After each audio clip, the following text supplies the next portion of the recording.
Sure. RuneScape?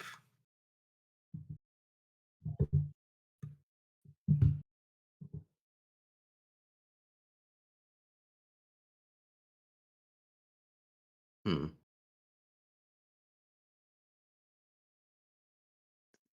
Too old for Metacritic is what hmm, maybe.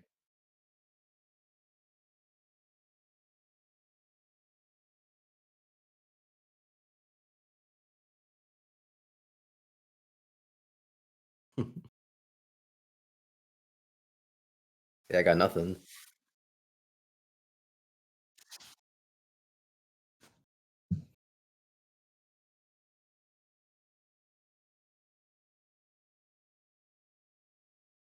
Oh, race wait,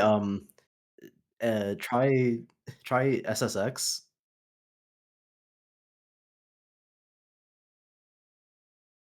Uh, that's the driving, NASCAR or something? I don't know.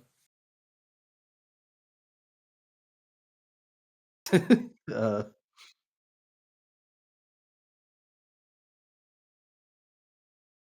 um, yeah, I have no idea what this is.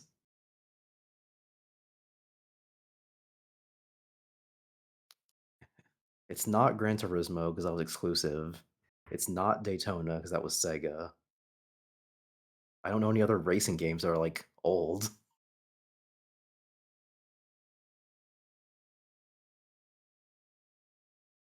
Oh, of course, it was Colin McRae Raleigh. Silly us.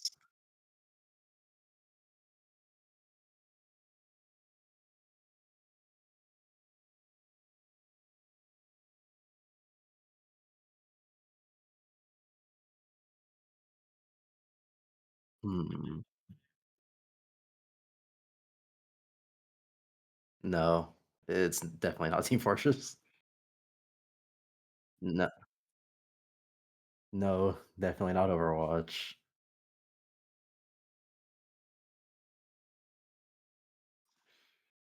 Um, try Deathloop.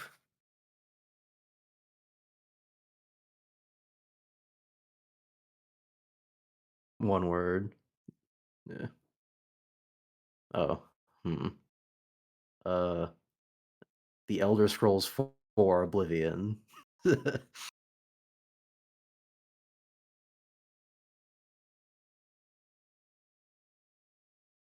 Hmm.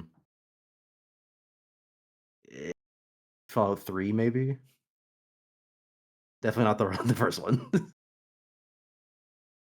Oh, BioShock Infinite? The first one's, like, really old. It's like a PC game. Let's go.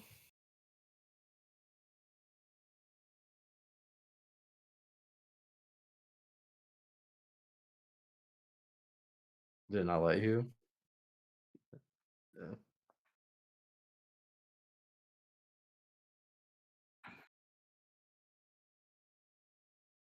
Half-Life?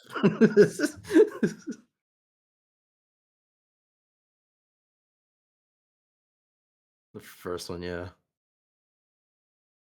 There's nothing in the screenshot. I don't even think mm, nah. Fuck, I'm thinking of a it's a zombie game, Dead Rising, maybe?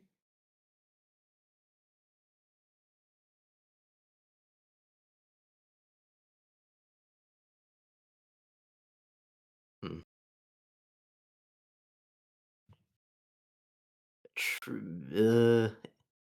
Try Code Veronica? It's definitely not 2. Hmm. Uh, wait, did Code Veronica get a yellow?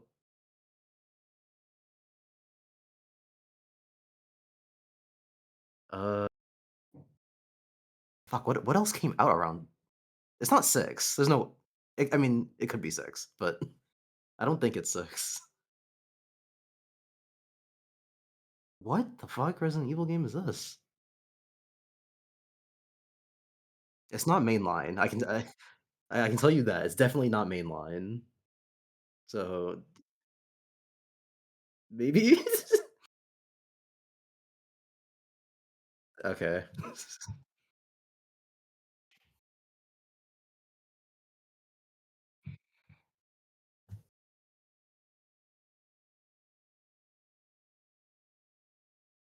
Sea of Thieves?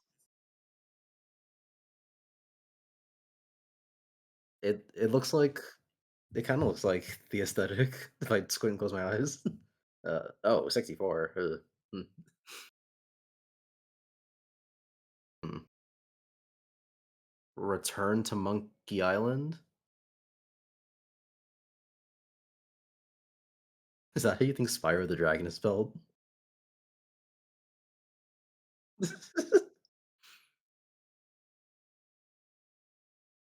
SPY.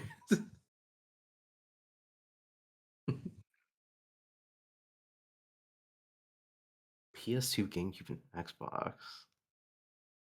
Hmm.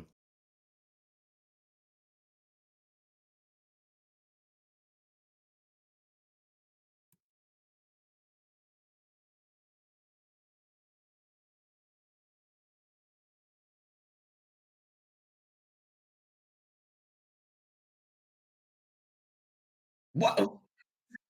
What the wow. What a fucking guess.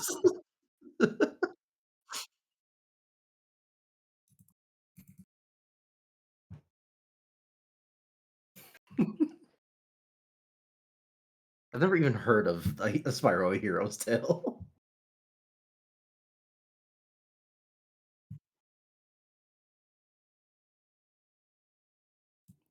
Gmod?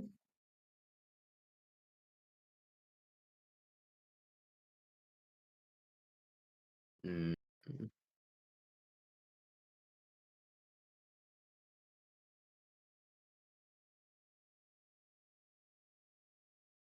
It does remind me of Outlast.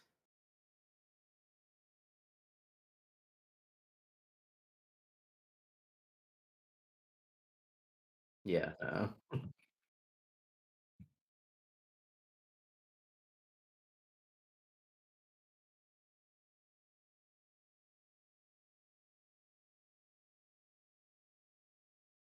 It's definitely not Outlast Trials, that's the only one I played.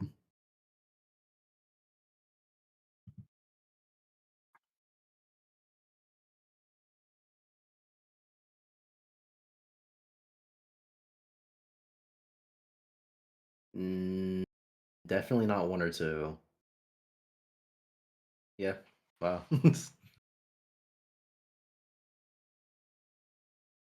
Seems like it.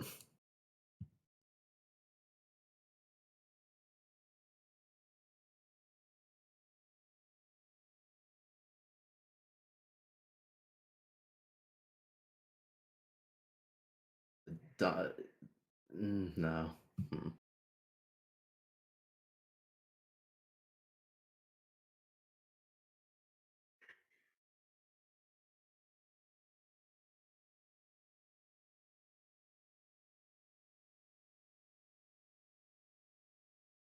mm.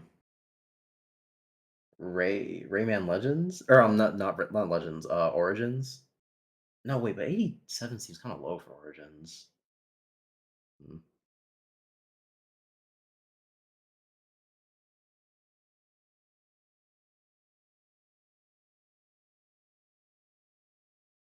No, definitely not Dread.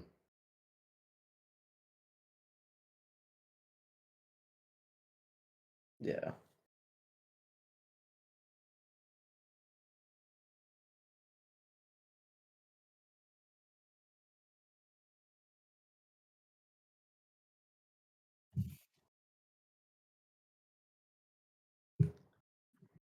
Uh, hold on. There's a Worms game that came out semi recently.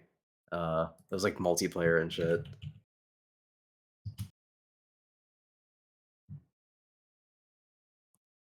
Try Worms Rumble. No, okay. Mm.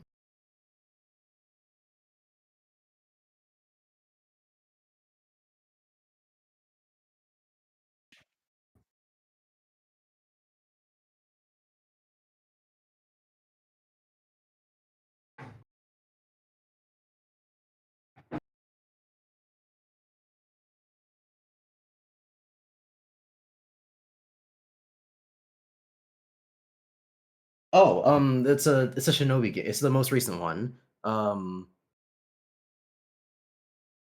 what's it called? Art of Vengeance. I think yeah, Art of Vengeance. Yeah. It's a good thing they showed the protagonist, otherwise I would have had no fucking idea.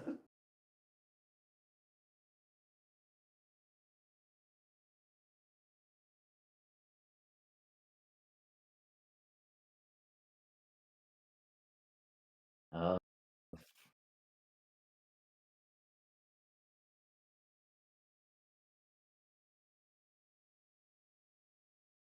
I mean, there are a lot of games with bars in them. It's not really calling out to me.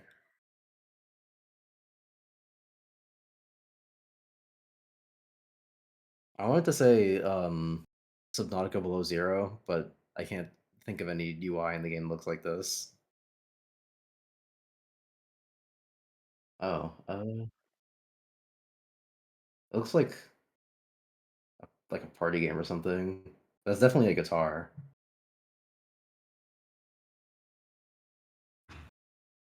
DS. Actually, I think they did make Guitar Heroes for the DS. Or wait, no, but it wasn't yellow, so it's not a Guitar Hero. Hmm. What was the other Rock Band? Did they make DS Rock Band games? Wait a minute, is this Corey in the house?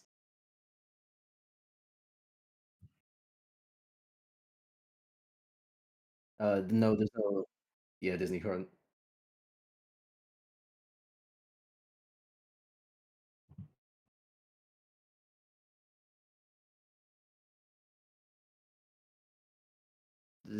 Tie-in with the TV show back in the olden days, and they did this for fucking anything.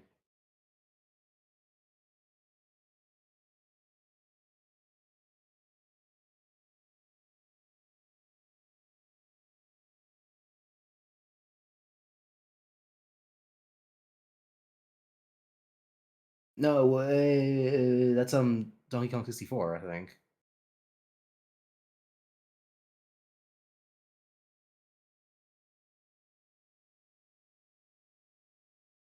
Hmm. Yeah, I was gonna say my next guess would have been Banjo.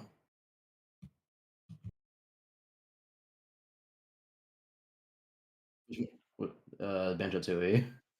No, it's not nuts and bolts.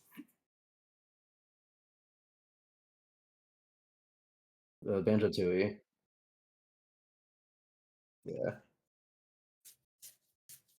it would have been the first one or the second one. Then can't tell the difference between them. Aside from that, I know everyone doesn't like the second one. Is that Metal Gear Solid 5? No, that's not what the things look like in that. Hmm.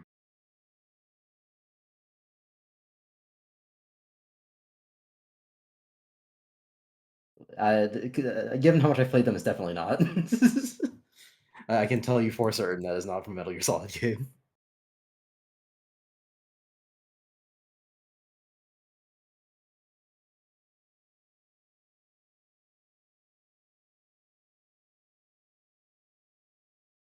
Yeah, maybe. No, three doesn't let you like get a Chamranga like that. Hmm. Gate, maybe? Oh wait, no, sorry, no, I didn't see that. Uh, I'm like Game Boy. What the fuck?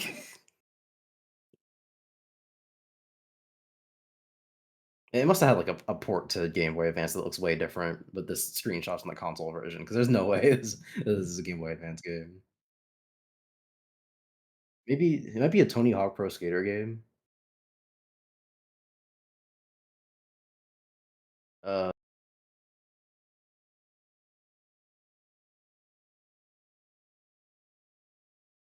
it's not a mainline entry. Is it? Well, actually, I wouldn't know. Hmm.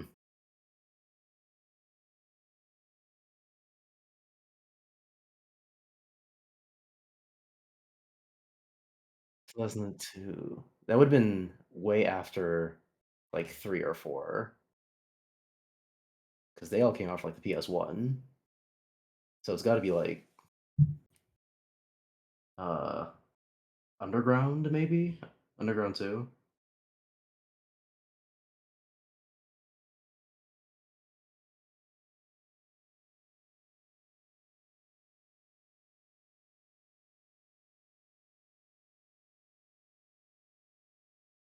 Huh. Mhm.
Uh,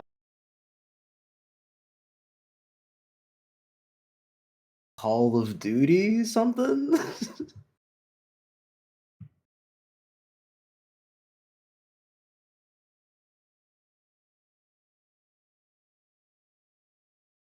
It looks modern.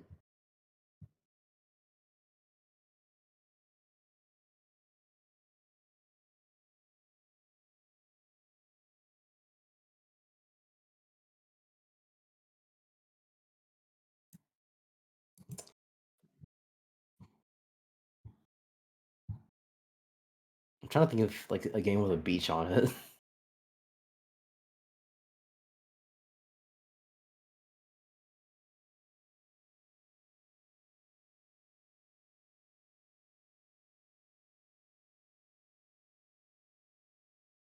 I don't think it's a GTA game because it's definitely not 5.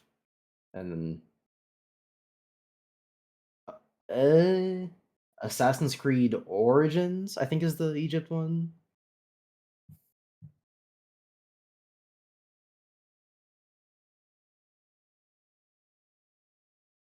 Hmm. What the hell is that thing? Oh, Puzzle Adventure. Hmm.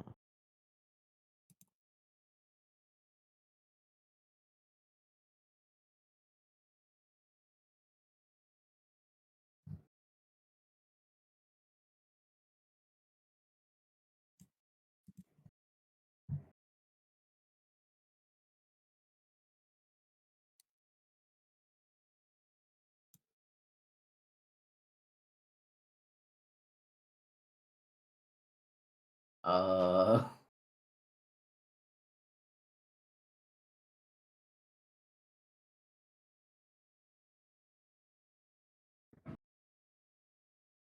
I have no idea what this is.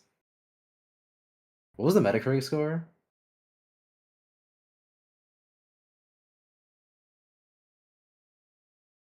Uh, The Witness? Maybe? I don't think so, but, that is that is a title I've heard before, but I could not tell you anything about the game before right now, I guess.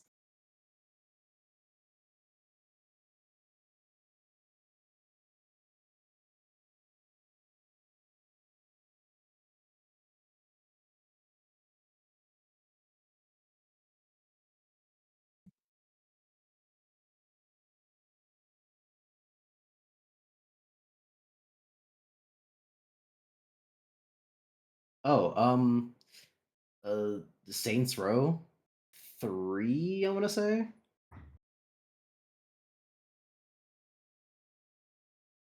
think it might be in Roman numerals. Oh wait, no, the third. Yeah, the third. One of those fucking series where it's like, oh, one with a number, then two with a Roman numeral, and then three the third, and then four with a number.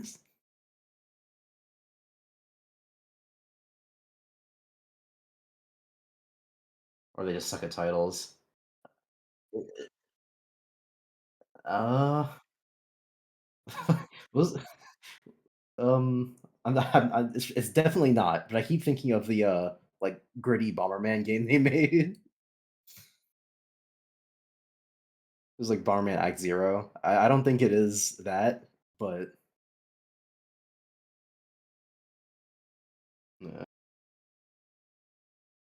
Vanquish.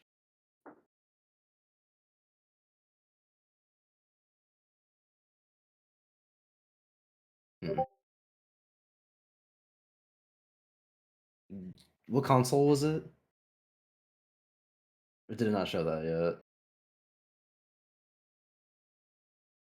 Gears of War 4? That's a good question.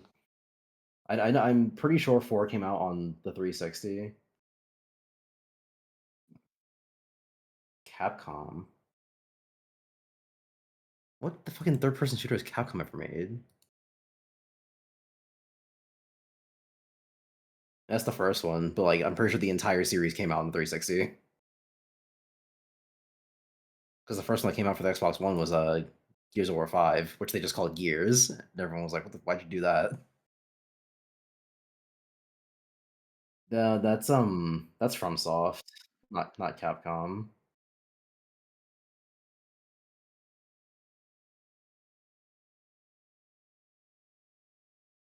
Um, Captain Commando? I don't think any of those games were recent, but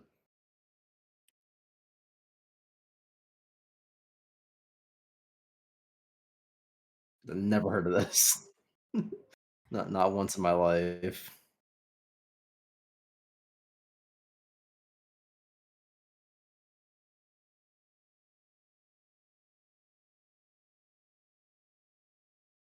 No, I don't think so. I don't think the game uses angles like this. I don't think you can build buildings like that either.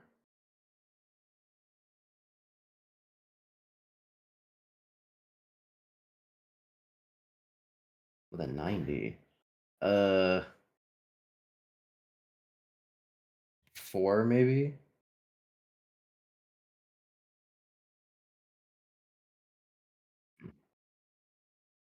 PS5? Oh, oh wait, this is on this is Spider-Man 2. Yeah, you can see his fist in there. It should be like in yeah, Marvel Spider-Man 2.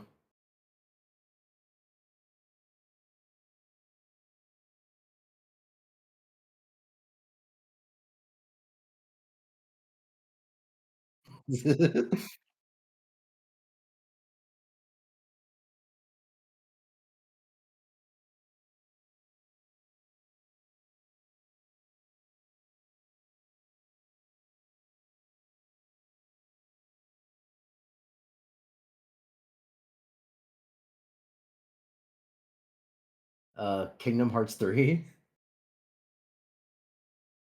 It looks kind of like the area where you get Keyblade forms for the first time.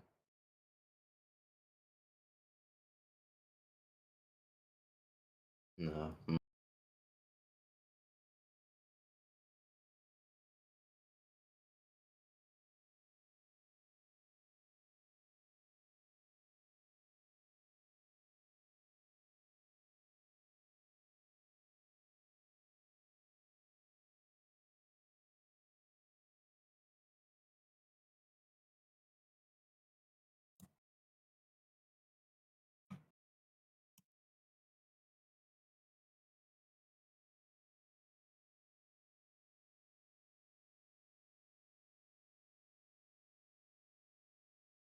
PS5? What the fuck PS5 game is it?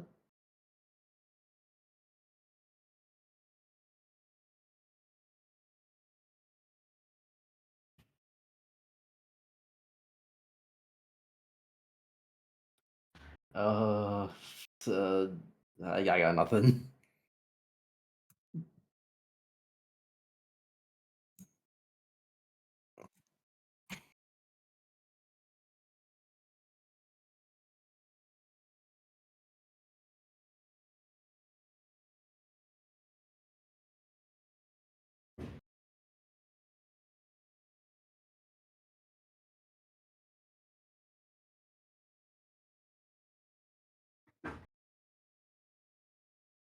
Um, Survival. And I'm trying to think of what survival game looks like this.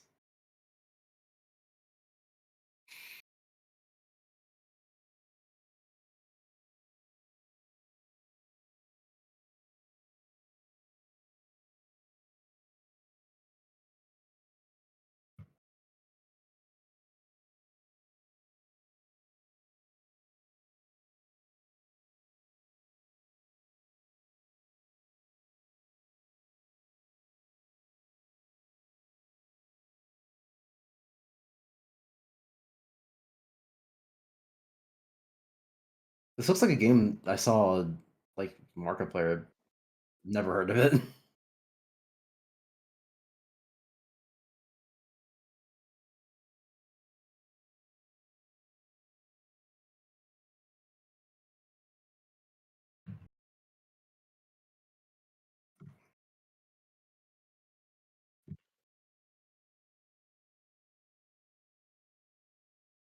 Um, uh, it's fuck. I have an idea, but I can't remember what the name of it is. It's a Metroidvania. Um, I have it in my Steam library. Checking my Steam library. This library isn't cheating. Yeet. Blasphemous. There we go. What up? Subleo. Not much. Just playing Mugenics. The Blasphemous 2. So sweet. That doesn't count as cheating. I'm surprised I got it on the first try. Technically. I'm kind of rocking with Mugenics, but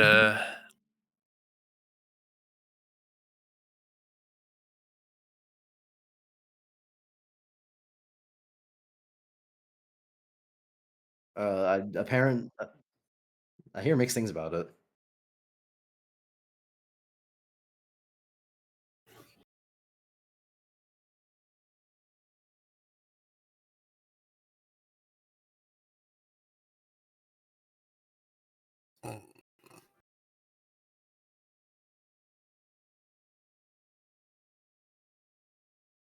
it's not Hello Neighbor.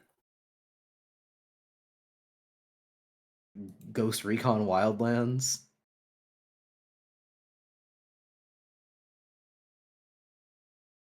Is it Halo 5? Halo 6? No, never mind. I thought that was a warthog. Don't judge. Fake fan.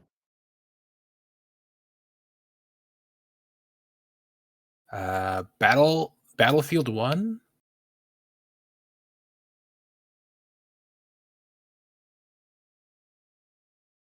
I don't think this is Battlefield 1. Battlefield 1 does not did not come out for the PS5. It didn't? No, Battlefield 1 was like 2016. It was that old? What? Battlefield 1 was fucking ages ago.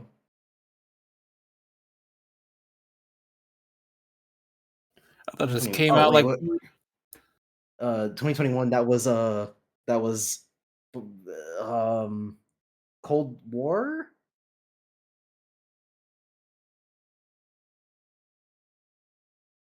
Okay, hmm. It's not Black Ops 4.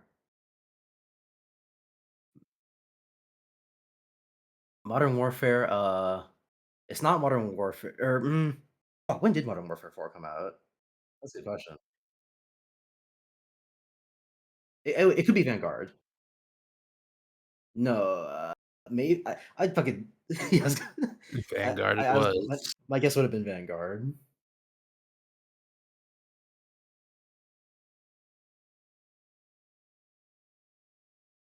Well, yeah, Leo. The most recent Battlefield games were 6 and 2042. One was ages ago.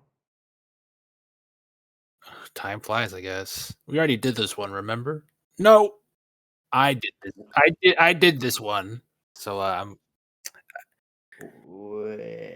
Worms. Uh, anything okay. but anything but WMD. Anything. Huh.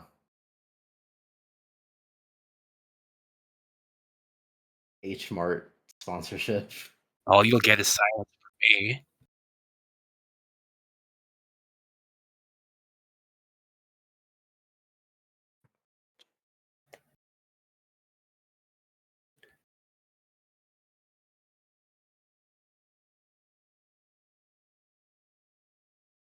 That would be my guess, but I don't know. I have no idea which one.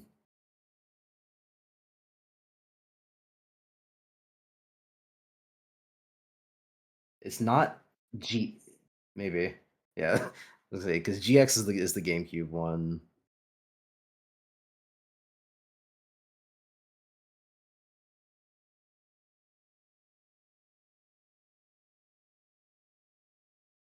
Um. Star Wars? Huh?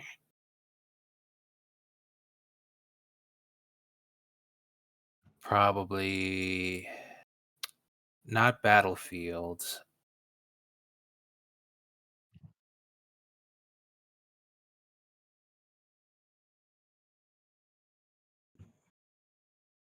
Is this?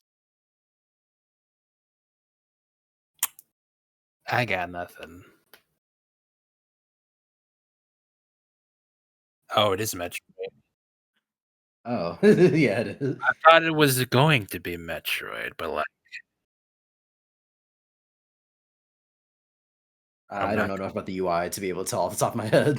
You got that. confident in my Metroid.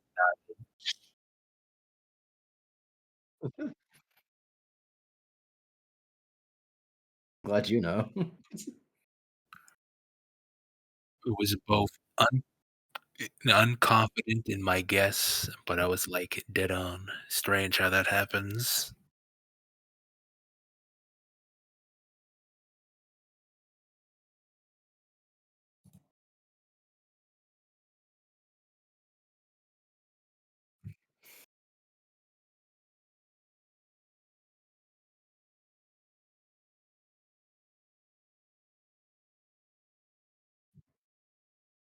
'Ere's the thing, right?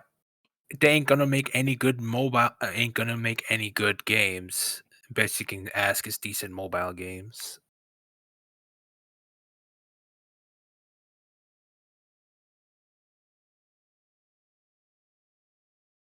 64, jeez.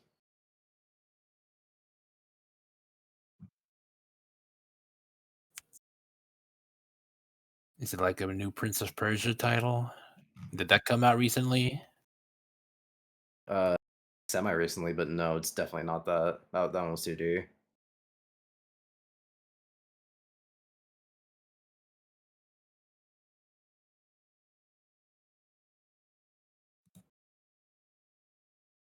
Oh, it's Oh, wait, no. no, it isn't. Never mind.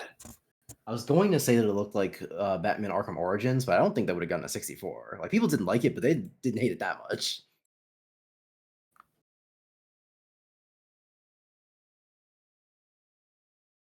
The hell is this? What's that thing in the bottom left? That's an item. This is not World of Warcraft. World of Warcraft does not have cars in it. And it did not come out this decade.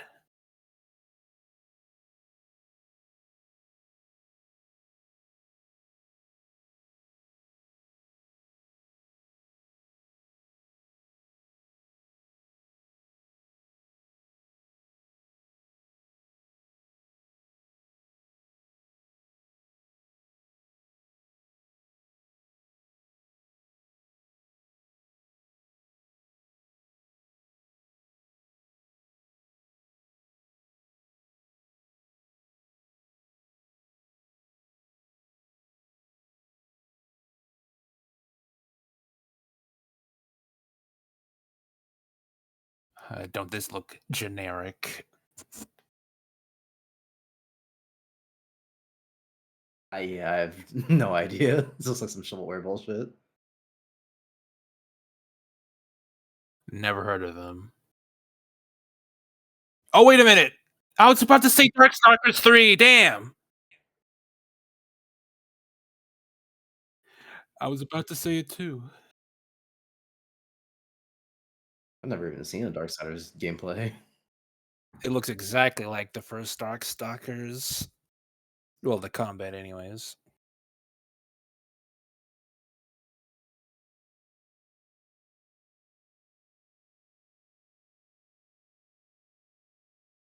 Last of Us.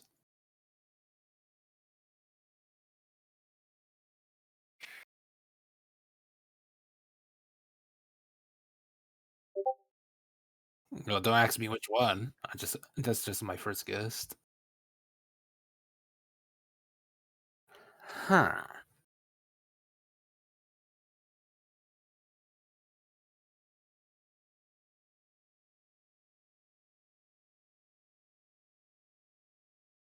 Is it like Mafia? Nah, what the hell am I talking about? It's definitely not Mafia. I don't know what the fuck Mafia game looks like that. On the 360. All right.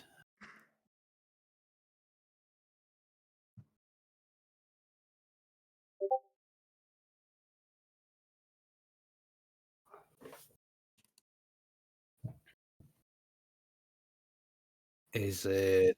No, wait a minute. Is it Battlefield Hardline?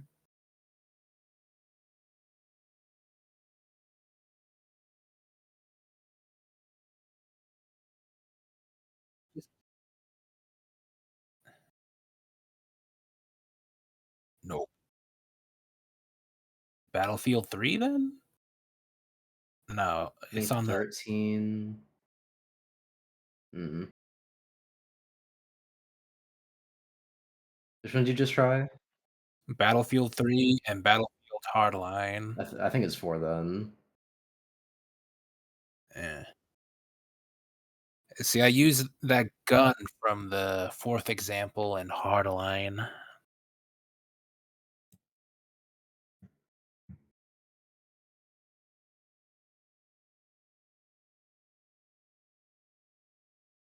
What is this example?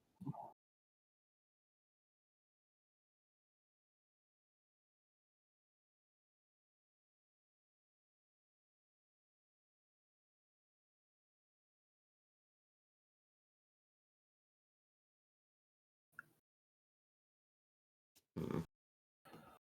I got nothing.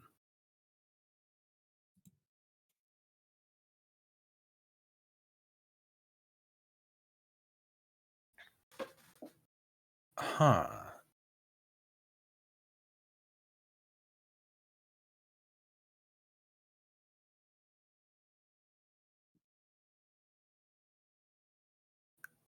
Looks like a satellite dish.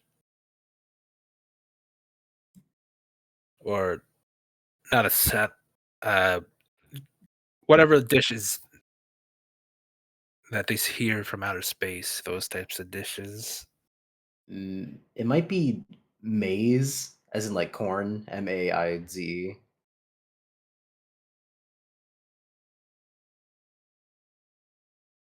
So this reminds me of.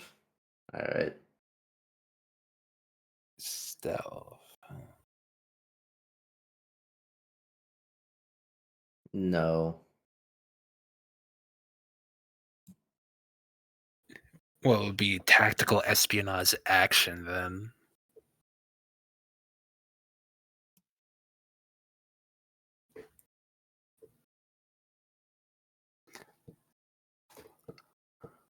I got no guesses. Titanfall 2. I've Is not played enough of that game's campaign to know. is this Sniper Elite? Never mind.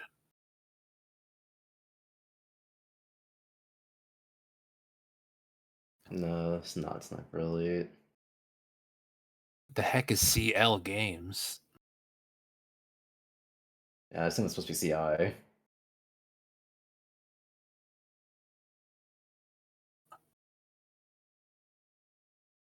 Hmm. I mean, it looks kind of fun. They have that going for them. Sniper Ghost Warrior Con. What a name.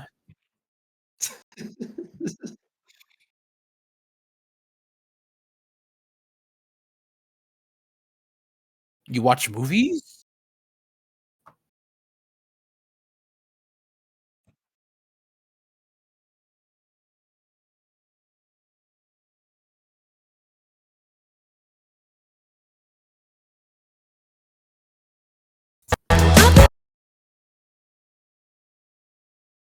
That was I've been in since 96, yeah.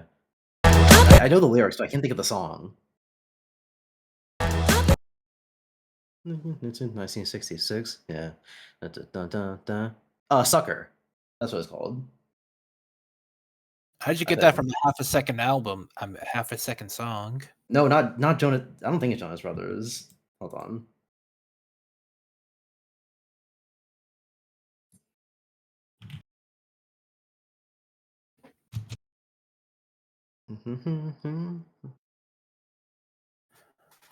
I mean, I'd heard it in a Triple Q mashup. I distinctly remember that sound, which means that it might have been a different song in the mashup and not Sucker. This is 1966. Yeah. Da, da, da, da, da, and feeling still. Hmm. Is it kind of cheating if I look up that mashup?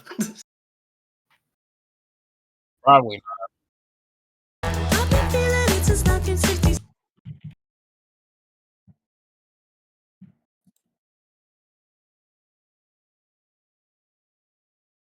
What the fuck? My Mugenics game? Woke AF? Feel It Still by Portugal.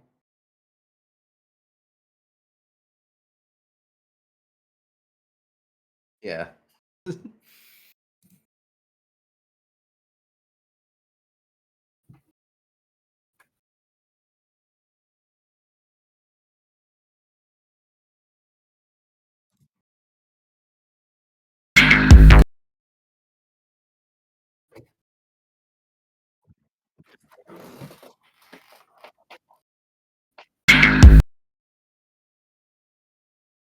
Sounds like something from TikTok.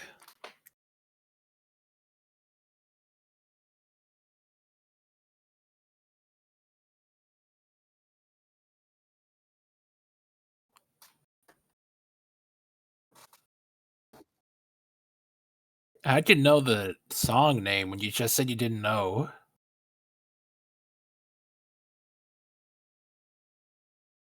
Uh,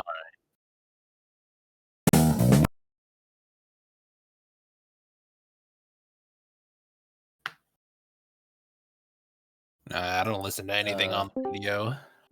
Play it again. Yeah, I got nothing from that.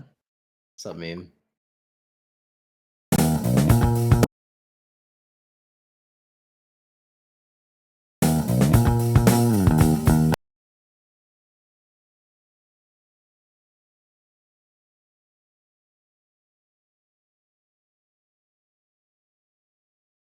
Godzilla, Shin Godzilla.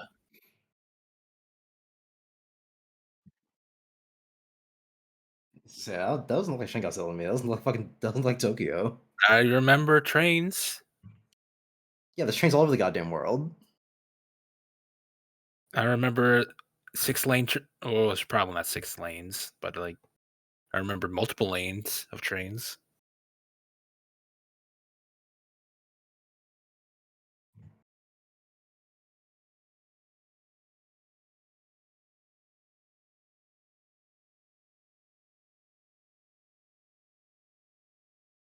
Deep hole.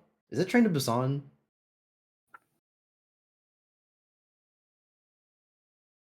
Busan, Busan.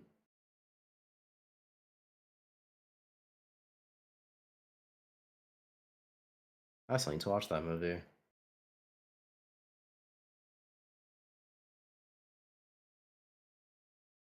Uh, Ah, I think I saw it. Commercial. Mm, Considering the Metacritic score, that was a very good guess, Ruby.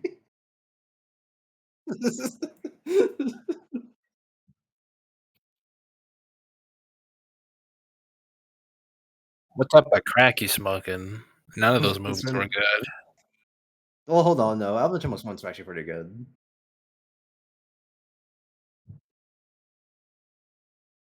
Shipwrecked is a movie. I'll give you that.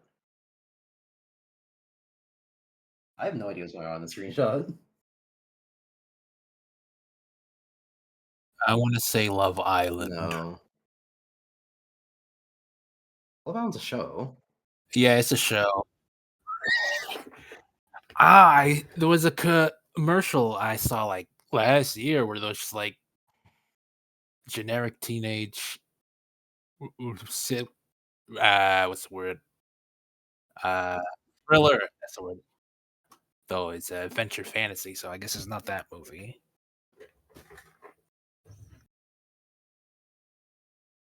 Is it the D&D movie?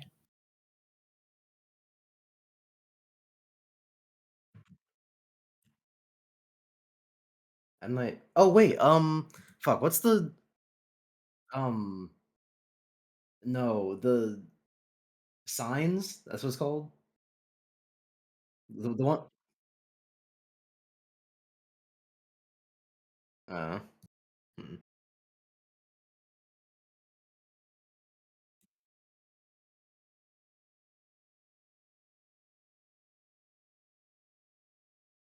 I don't know M. Night movies at the top of my head.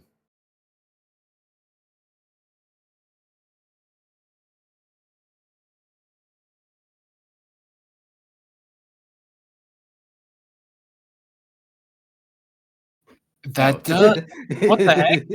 I suppose it is.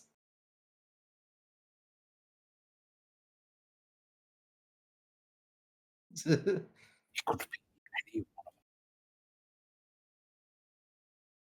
I know these 2 actors, yeah, specifically from Twilight,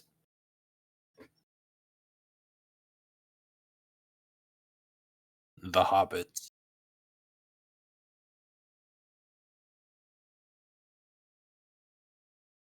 Yeah, Gray and Lantern, Gray and Lantern. And Dead Man's Edge? 40, Jesus.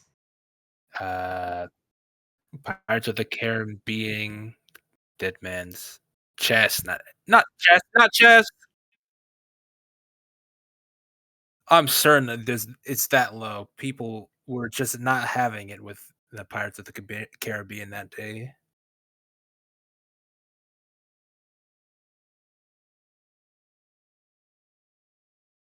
Did did, uh Yeah. did Abraham Um, Lincoln the Vampire Slayer came out that day? I was gonna say Assassin's Creed.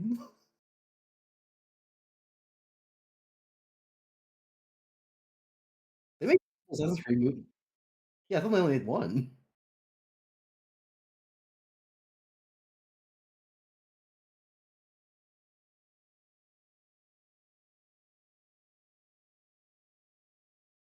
Cowboys versus Aliens. Is that Nick Cage?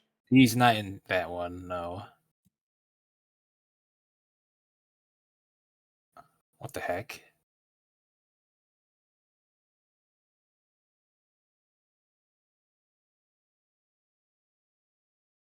Oh, uh, not Lethal National Weapon.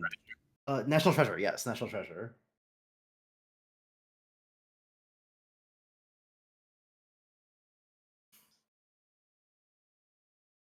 Hooray!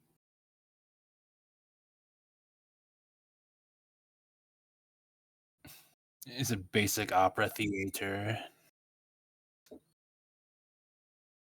Final Fantasy 60 adaptation. It's not real. It did not happen.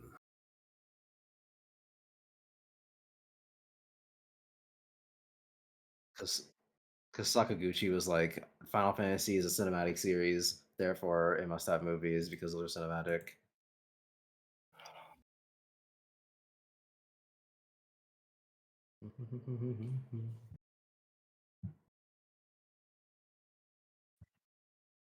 It's obviously Megan. That is not Megan.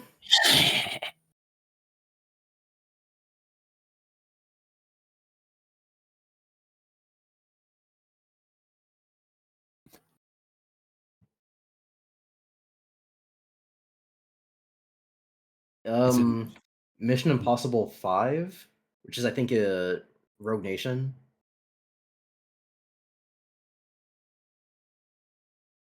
Uh, because that's a very notable set piece in the movie.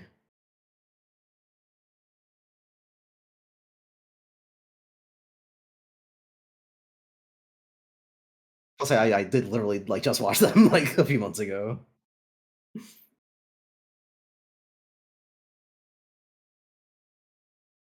is it?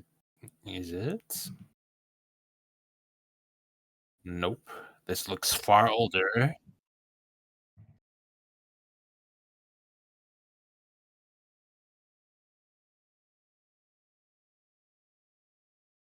Blues Brothers? Nah. That Brothers is not Blues Brothers. and Blues Brothers are older than that, yeah. Unless it's Blues Brothers 2000, which that certainly was a movie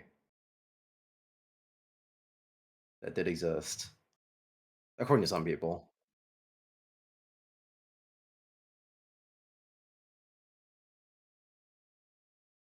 Is it? Oh, I was gonna say Godfather.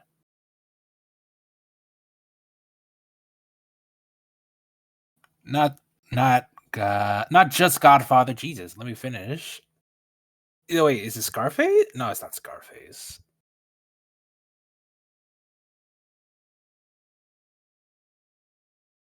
Okay, it was freaking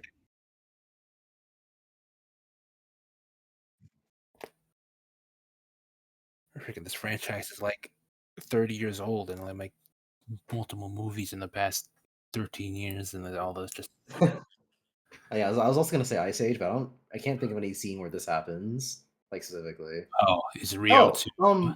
yeah, Rio 2. No, it's just Rio. No, it's Rio Re- 2? Yeah, Yeah, okay. I don't remember that monkey showing up in Rio 2. I definitely thought the monkey was in Rio 2, but shame on me. Well, Is it they? Is it apparently not. fight? This is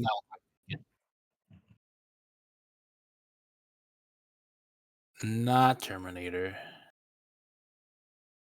Uh, I mean, it could be. Didn't you watch Genesis or the bad ones? Because I believe that they would take the semi truck set piece from two.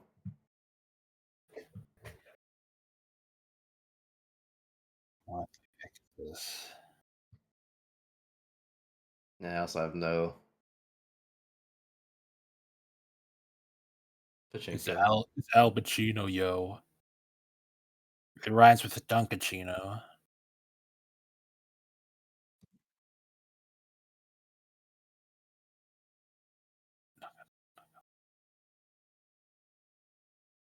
Uh, yeah, I think so actually.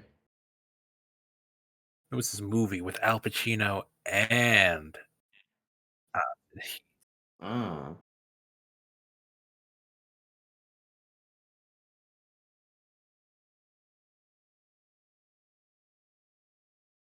I can't Haunted tell shit from this Mansion. screenshot. My joke answer was gonna be Black Panther because you can't see shit at the beginning of that movie. There's no gargoyles in Black Panther. I can't even tell that was a gargoyle. Well, it's not a gargoyle. It's like a gargoyle face on like a metal plate with a The point gargoyle is that I face couldn't see what was going on in that screenshot. I could not have told you what that was. above a door. Yeah. What is this? Puss in Boots? It is not Puss in Boots. The first one. The first one did not get a 61 on Metacritic. People like that movie. It's not exactly critically acclaimed, but people do like Puss in Boots. I don't think it's the last Airbender either, but I also haven't seen that in ages. What the is this The Last Dinosaur? What the heck? The Good Dinosaur. That's the wrong movie. Oh, I Oh, thought I thought it was Onward. Disney. No, it is not Eli, it's Onward.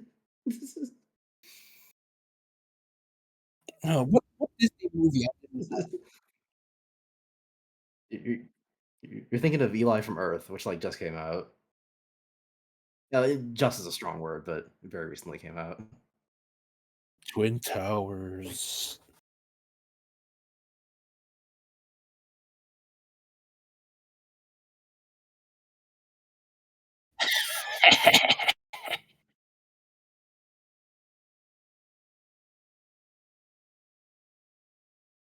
Transformers, what's the 5th one called? The Last Night? Age of Extinction. Age of Ex No, Age of Extinction is 4, I think. Uh, mm, Transformers, Dark of Rise of the Fall.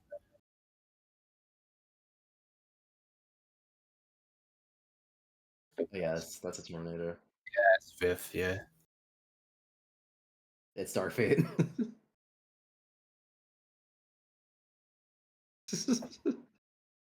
The Red Eye was a big giveaway.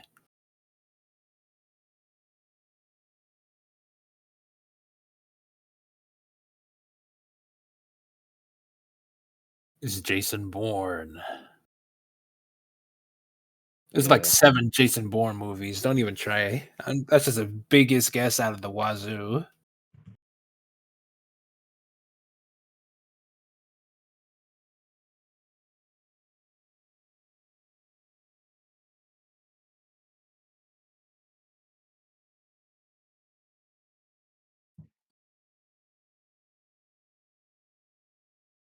Biggest guess up the wazoo. Is it the Ghost in the Shell? I think so. Never mind. 2014. Show me other screenshots. Mhm. Uh, Ghost Protocol, maybe?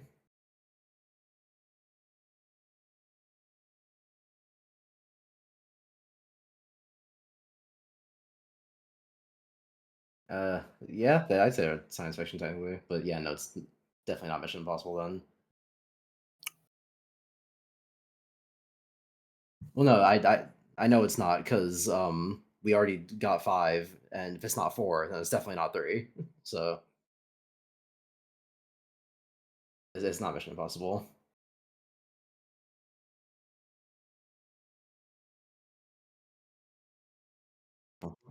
Live, Die, Repeat? Is he in that one? Maybe. Edge of Tomorrow.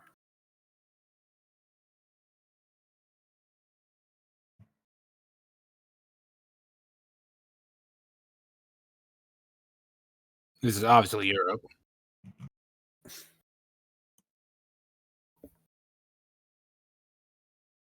No, I'm saying it's set in Europe.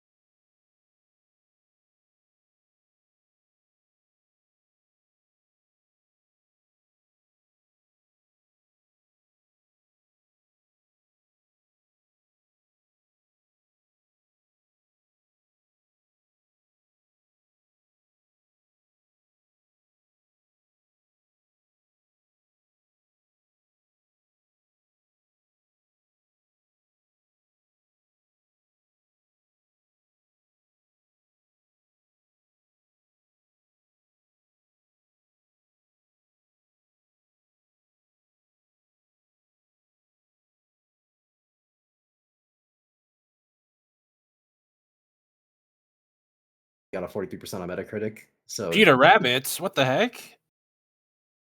oh, I guess it's Peter Rabbit.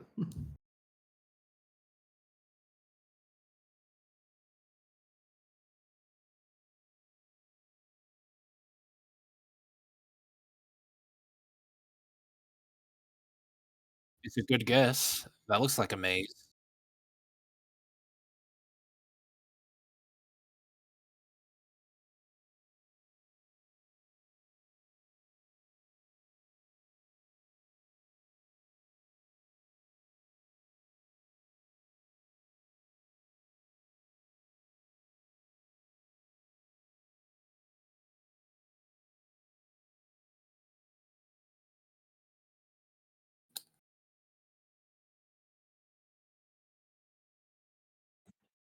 Yeah, I don't know any big walls in The Lord of the Rings.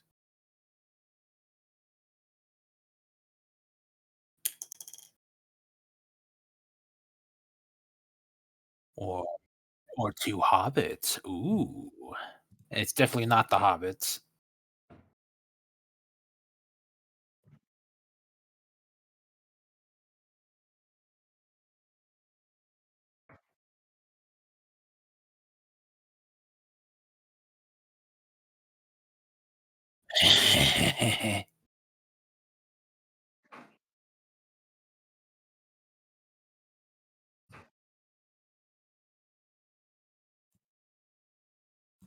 God is. What? But they're critically acclaimed. They got 87 on Metacritic.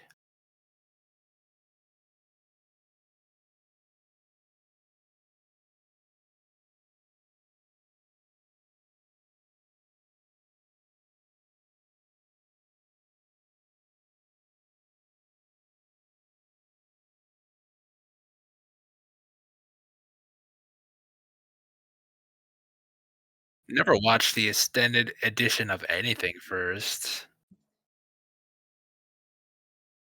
But everyone says to do that for Lord of the Rings, like, to a comical degree. Yeah, but there's a reason why it didn't get into the film.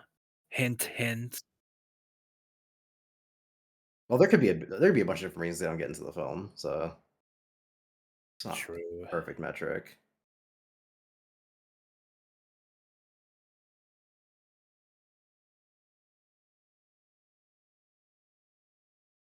Is it like The Predators? No, never mind. Or maybe it could be a no, it's not no drama. Never mind. Foolish question.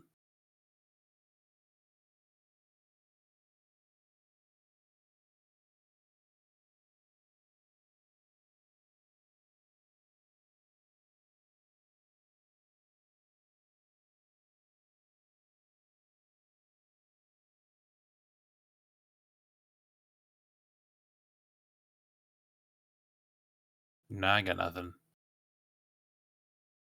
Where the Oh, of crawdads course, sing? where the crawdads sing, Yeah, naturally. everyone remembers the 47 Metacritic score where the crawdad sings.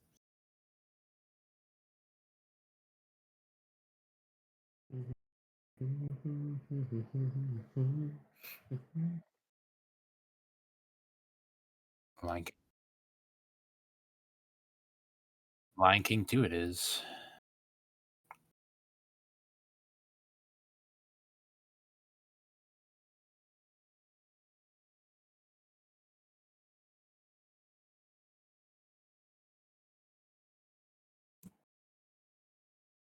That doesn't even No, harm. Animal Farm came out, like, this year, and it's a 3D movie. There's another Animal Farm? There's 3. Well, there's going to be 3 and I thought the new movie was the first, like, adaptation of the book that was ever been done. we got Animal Farm. This one was actually funded by the CIA, believe it or not. Hmm, It says it right there.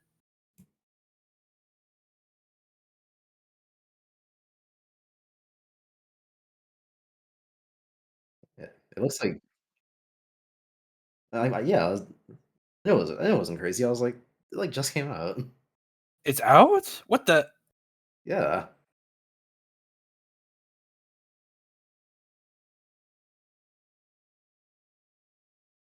No, it said it was coming out May 1st. Yeah.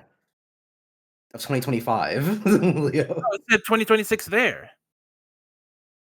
On the side, on the right side, next to the images. Whatever.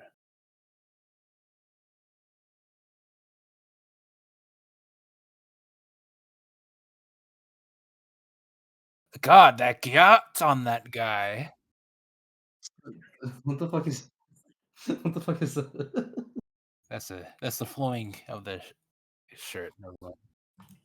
Is this Castle of Cagliostro? No, it's not. But like, all I'm getting is, uh, yeah, same art director as I thought. It's not Lupin the Third.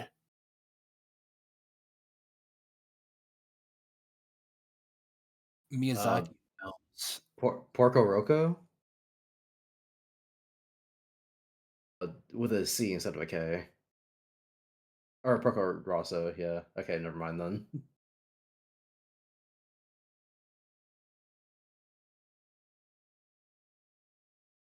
Definitely. This shit looks like a Miyazaki film.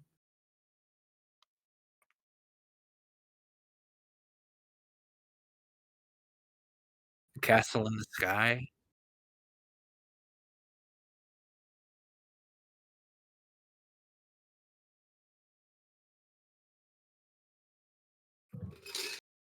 I don't think this is Princess Mononoke. Yeah, Castle in the Sky, like I said, or Castle, whatever it's called, something Castle. Oh, it is Castle in the Sky. My ass was speaking facts.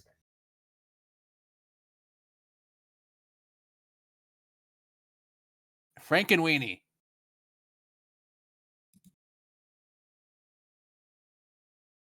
What? Oh, that's uh fuck, it's on I've seen it on belts. Not Gucci.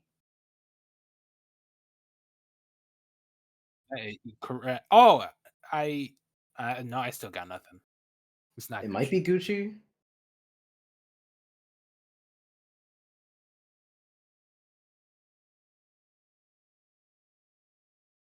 What the heck? You spelled it right. Yeah, you spelled it right.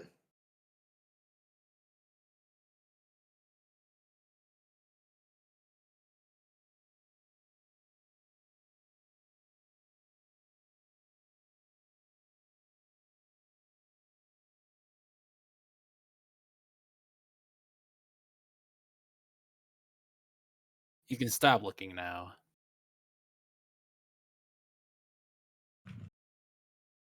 What the heck is channel? Is that a Oh, cigarette Chanel. company?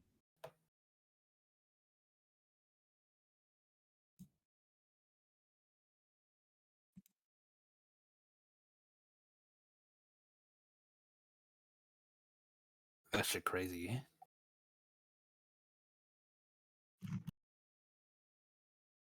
Is it the butter company?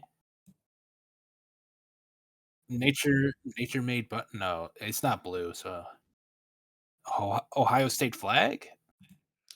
See, I find guess the logo to be a very funny concept when the entire point of a logo is that you don't remember the name, you remember what it looks like.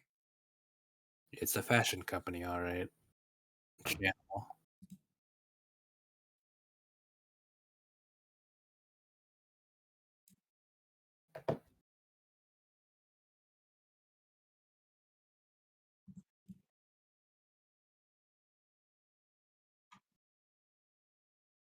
Uh-huh.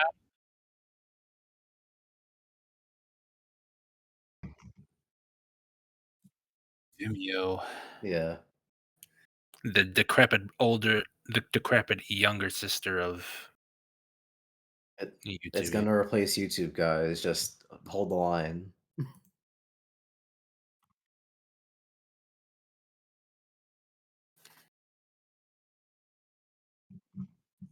You're just too big to fail. Is this a sports team? Oh, can you not have an account on Guess the Game unless you oh, shame. Arizona Diamondbacks. I was gonna say Arizona because it was a big Uh, A. my only guess is just gonna be a sports team. That's as far as I would've gotten. Ah, it's Cartoon Network in the late 2010s. Easy. I don't know about that. It's MTV. MTV. Where the fuck are you getting Cartoon Network from? Because they used black, white, and pink, like, in the late Yeah, but 2010s. not in the logo, not like that.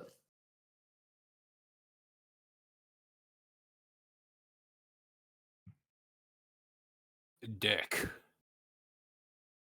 Just had to get it out there first. Dick Moore. Ed Dick Moore.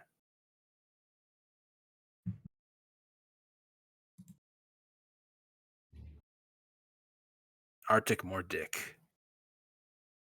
Arctic Monkey. Yeah, yeah. Sounds like It's a a band. It's a band. it's a band. Arctic Monkey sounds like a novelty sportswear, like Minnesota, yeah.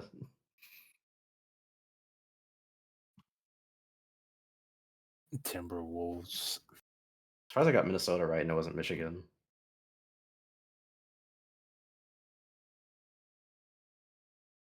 Uh, definitely a Or oh, never mind.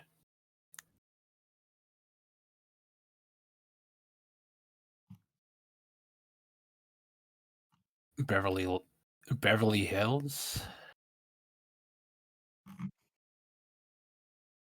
It's a band.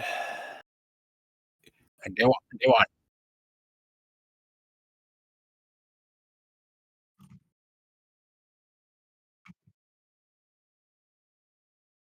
uh DreamWorks and not DreamWorks, Sony Animations.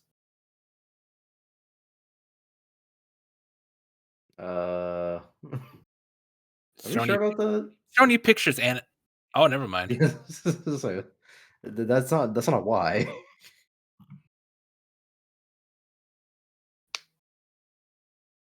The Sims. Nah. I mean, it's kinda close, but it's definitely not Sims.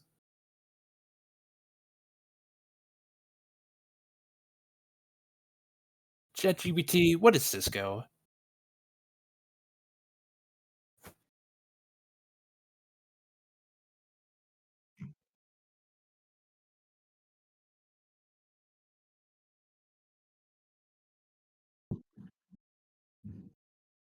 You never heard of the Hebrew golems?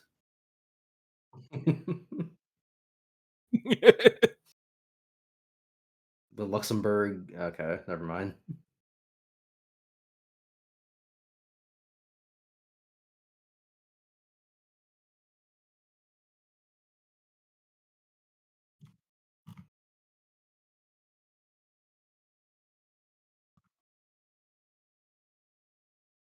No, I think you had it right.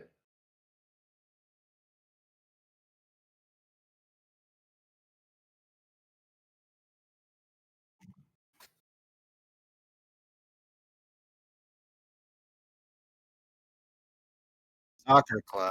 Yeah, get the fuck outta here. No more logo guessing. What the fuck?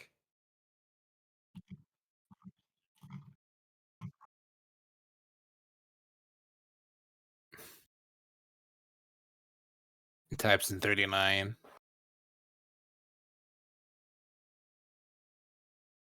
There's no way it's more than 45. 50 then? 50 degrees.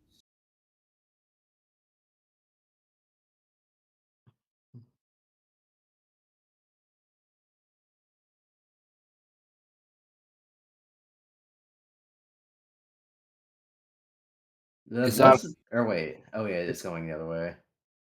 Hmm. I was gonna say 210 was right.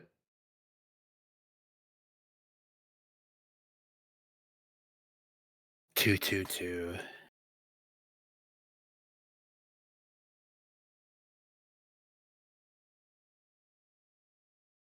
175. 175. That's my guess.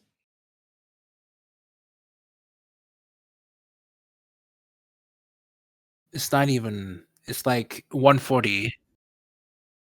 That is not 140, Leo. You see how you see how close that shit is to almost being flat?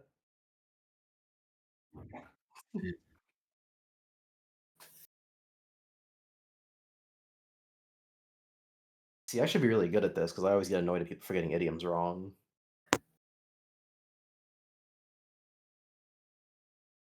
The fuck? Wait, where's the idiom? I don't even know what I'm trying to read. I get that the green parts are the hints, where it's like you're supposed to put in the word there. But is the black part the idiom? Because I have a hard time believing that scroll up. I have a hard time believing that place the verb for exist is part of the idiom. Or is that blue or black? It's blue. Okay. Okay. So the verb to exist in the front of the spi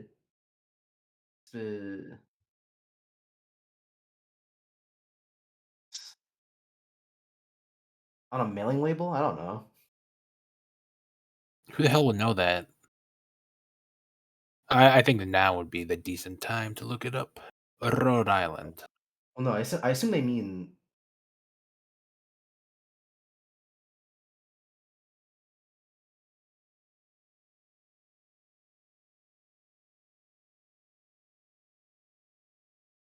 You know what? Just ask for a clue.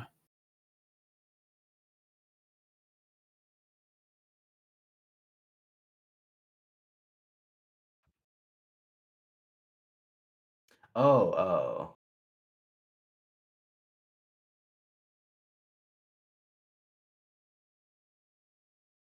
You can. It looked like you could click on the green spots. When you type in live, you can just like hit enter.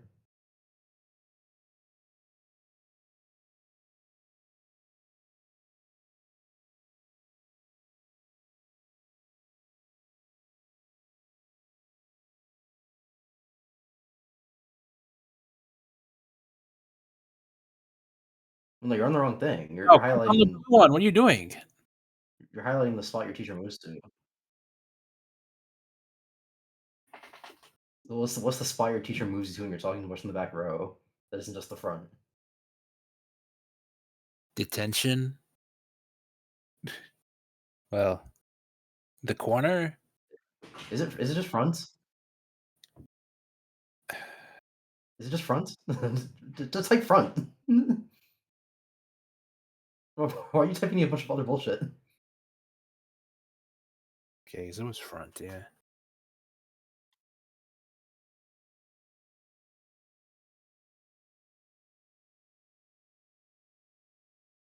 Wyoming.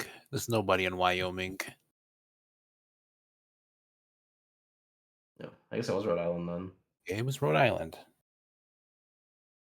What's the next one? Wait, base of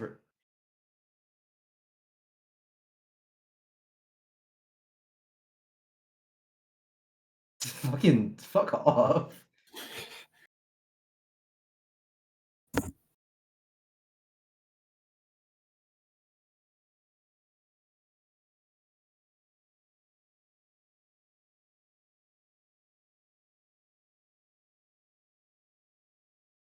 Plank EG.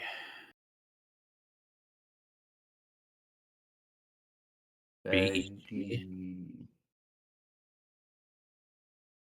Begin? What? That hint is fucking retarded. What do you mean?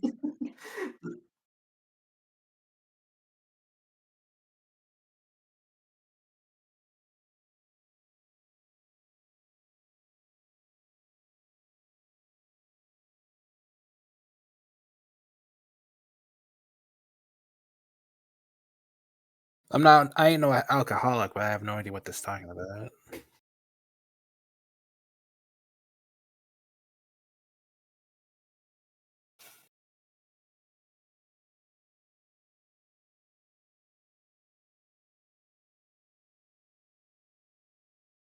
Oh, I see what you mean. The quote should be around the whole thing, not just exist.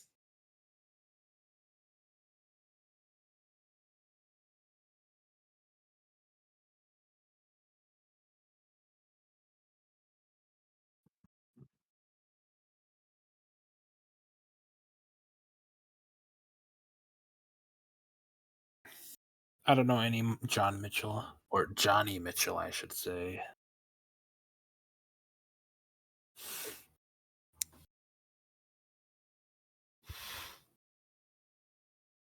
There's an H and there's a B.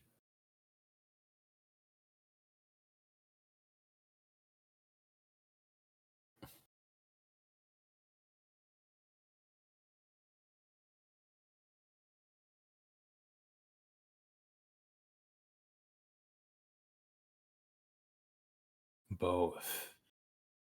Oh yeah, that makes a lot of sense.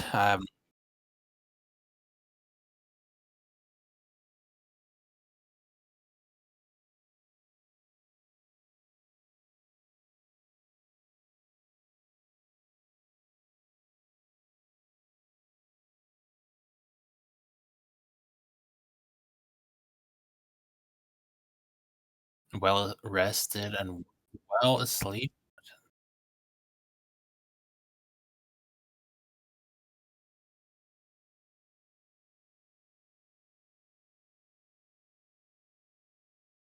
Sound asleep. Sound yeah, yeah, okay, yeah, I see it, yeah.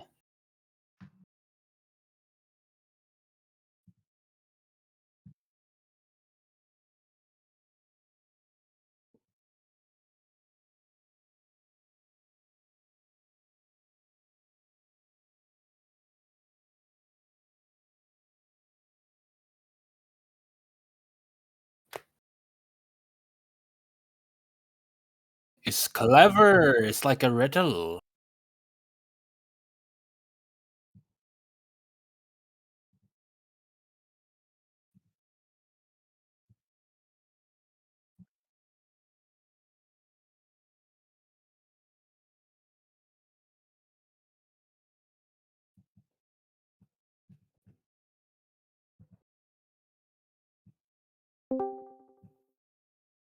Hey, Norbell. Norbell. Oh, wow. Yeah. This? What the hell? You know this. You should know this. What's going on here? Hmm. Guess guess the phrase.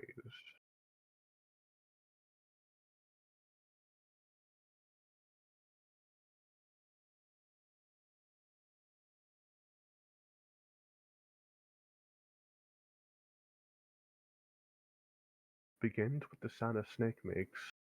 Yeah. Hissy fit? Okay.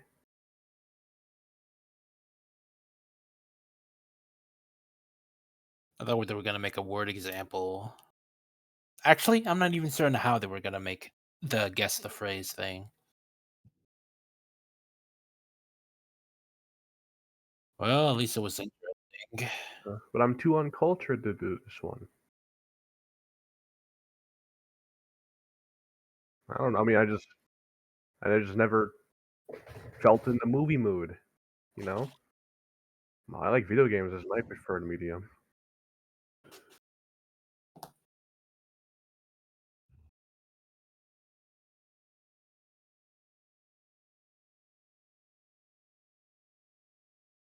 It's in the next hour, yo.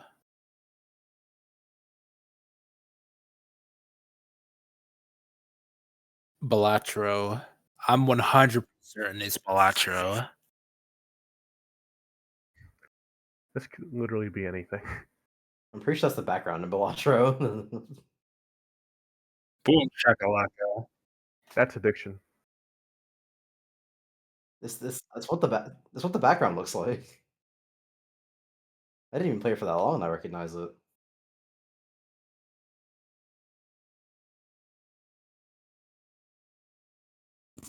I've been given straight answers all the time.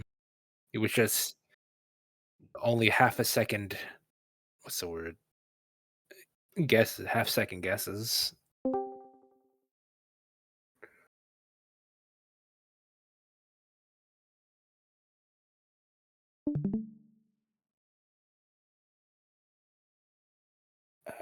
Uh, Cars 0. I didn't watch that movie. Isn't that an animated movie? This doesn't look very animated.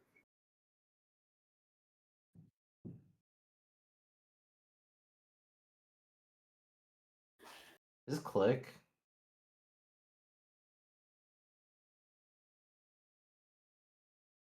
No.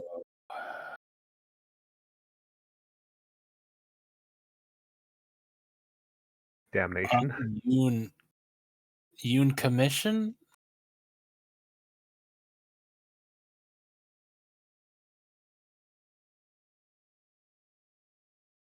This seems like a.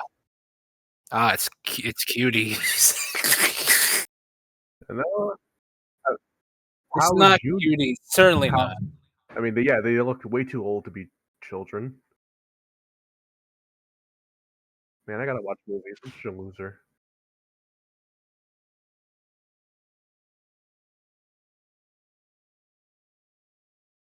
Sounds like Never fun. heard of that one.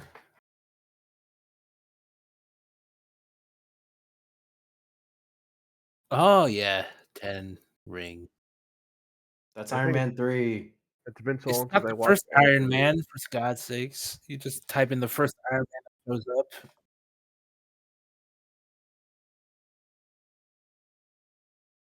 No, it doesn't. What are you talking about?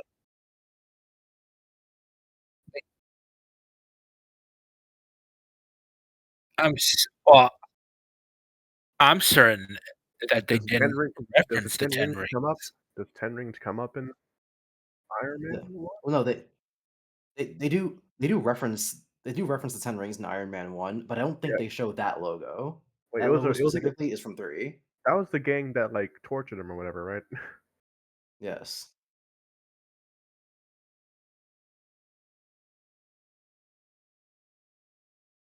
Is Well, this well, no, they were hinting at the Ten Rings. I'm just like 90% sure the logo looked different.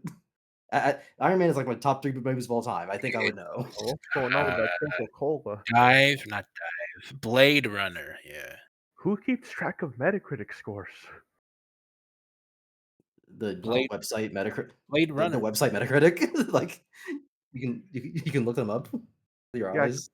I can look them up. I guess that's valuable information, but like, I don't know. It just sounds like, oh, this Okay. movie has. Yeah, I guess it's not Blade Um, Runner then.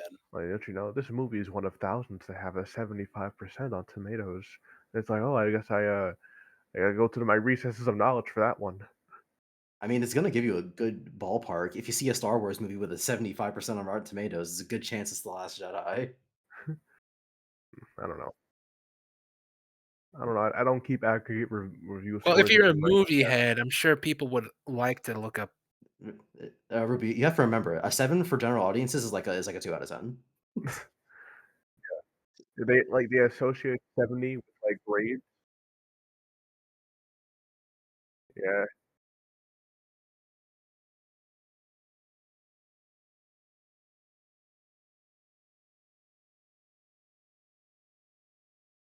Star Wars 9. Rise of Skywalker. Ooh, Yeah, uh, Because there are at least n amounts of people who like The Last Jedi, but The Rise of Skywalker made nobody happy because it said if you like The Last Jedi, you're stupid, and if you like The Rise of Skywalker, or what's the first one called? Force Awakens. Uh, Force Awakens, you're stupid. So no one liked that movie. Yeah, I imagine they were like excited for the next one. They're like, oh, I can't wait to see where this goes. Like they were like looking forward to the next one. But then the movie came out.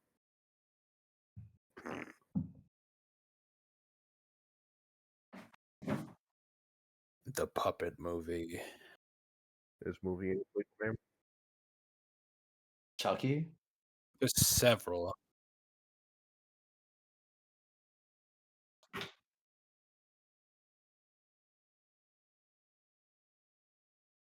I don't know what you're talking about. I don't watch horror movies. I'm a little baby. Oh, they're pondering the orb. Pondering the orb. Horror movie where the puppet is the bad guy. Hundreds of results.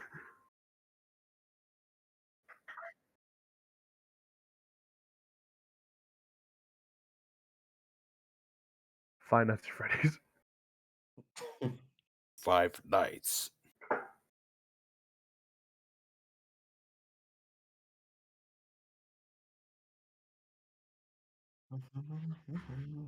Wait, get in the boat, boy.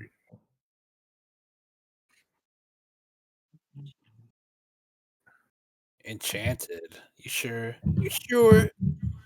I guess.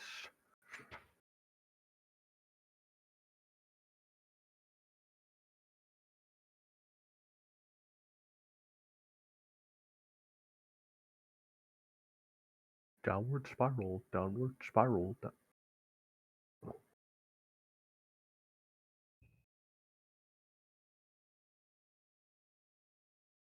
Let me see. Yeah, that's the first Mission Impossible. Oh, never mind. It's definitely Oh, that shit was 59%. ass. You know, maybe Norval has a point because there's no way. Check Metacritic for Mission Impossible. The first one's like one of the only good ones. There's no fucking way it has a 59 on Metacritic. Because this is the future, man.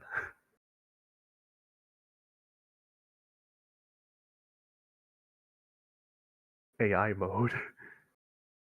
I'm pretty sure you have a setting on for that because I turned off. I turned off I'm all just the AI imagining, shit. I just, I just imagine detective mode to Marco. He's like, I'm in AI mode.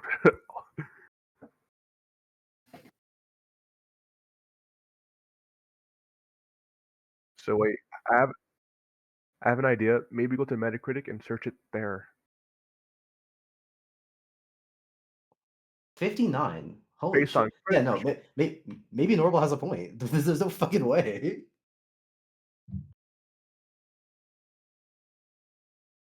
What did Actual crack smokers, dude.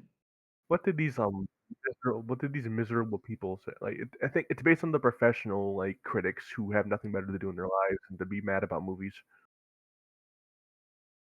Well, no, they give action movies high scores. I'm sure you can find other Mission Impossible movies that critics have given high scores. I'm sure they gave Maybe. Mission Impossible 6 high scores.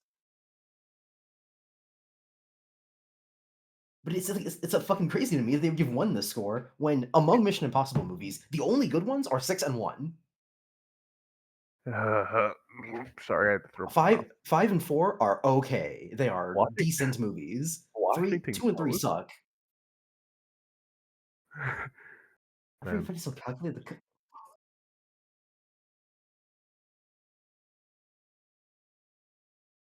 You're actually a liar. What the fuck? I, sh- like your straight up wife. watch the movie with their eyes closed because there's no fucking way you watch the government infiltration sequence It and is you're like, the this is kind of worst boring. kind of There's convoluted nothing thriller. engaging going on here. It can never unravel satisfactorily.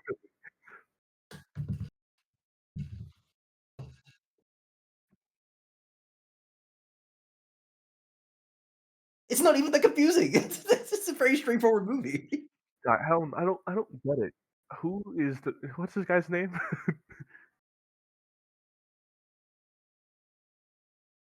What? Why do we care what the Washington Post thinks about anything? Officers arrest this guy. No, kill this guy. With hammers. Officer, don't even think about funny punishments. Just kill him. Yeah, give him the sledge. Of course there was. Wait, there's a game for all tie-in bullshit back when games didn't take 5 years to make. 12. Sorry. Not to be confused with I am. Now, what do we mean by good? And what do we mean by movie? Are you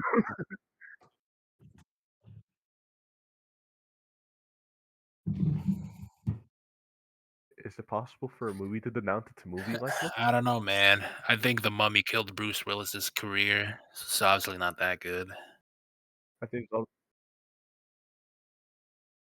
I don't know, man. Like there is just a trend of things people thought were bad, but now everyone's just like they were always pretty cool, man. But That's insane. That's insane. Why? How? How? There's no fucking way they put it right next to 2. Even people who like all the Mission Impossible movies are like, yeah, 2 sucks. Jerry's off thunder. Yeah, it's got to be Fallout because it's the best one.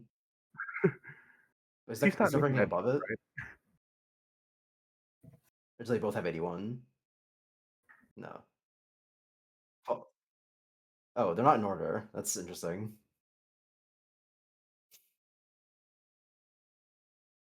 Wait, what does that third, the last one say? Oh, I see.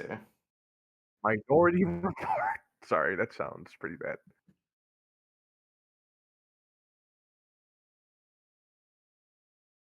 Mission Impossible 1 next to Mission Impossible 2. Never in my life would I ever have heard that opinion.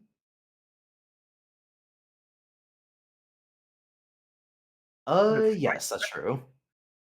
It it it goes 6, 1, 5, 4, 3, 2, 7, 8.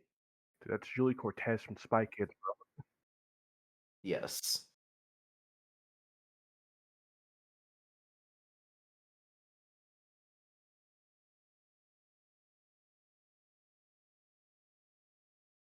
'67. Shut up, shut up, shut up, shut up, shut up.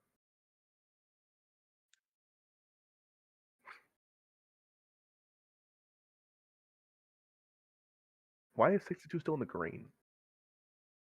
Because it's 'Cause still it is above good. average. Oh, Now that I know people might not like 1, I don't know if I wanna watch that video about her Mission Impossible ranked. uh, I'm predicting the argument. It is a bit of a first movie-itis. Didn't really come to itself, you know. It's I'm gonna consistent. get a The first movie I just Prototype. because you can tell I am one of the with 2 big- that they did not know what the franchise was gonna be yet. So, a lot of weird things happen in it.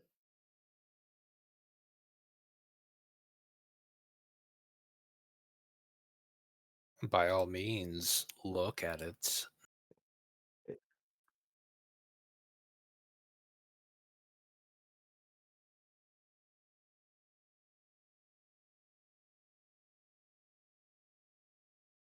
If anything, that makes me more scared. He's gonna be like, "Oh, Mission Impossible 1 kinda sucked. Mission Impossible 2 next." Like, okay.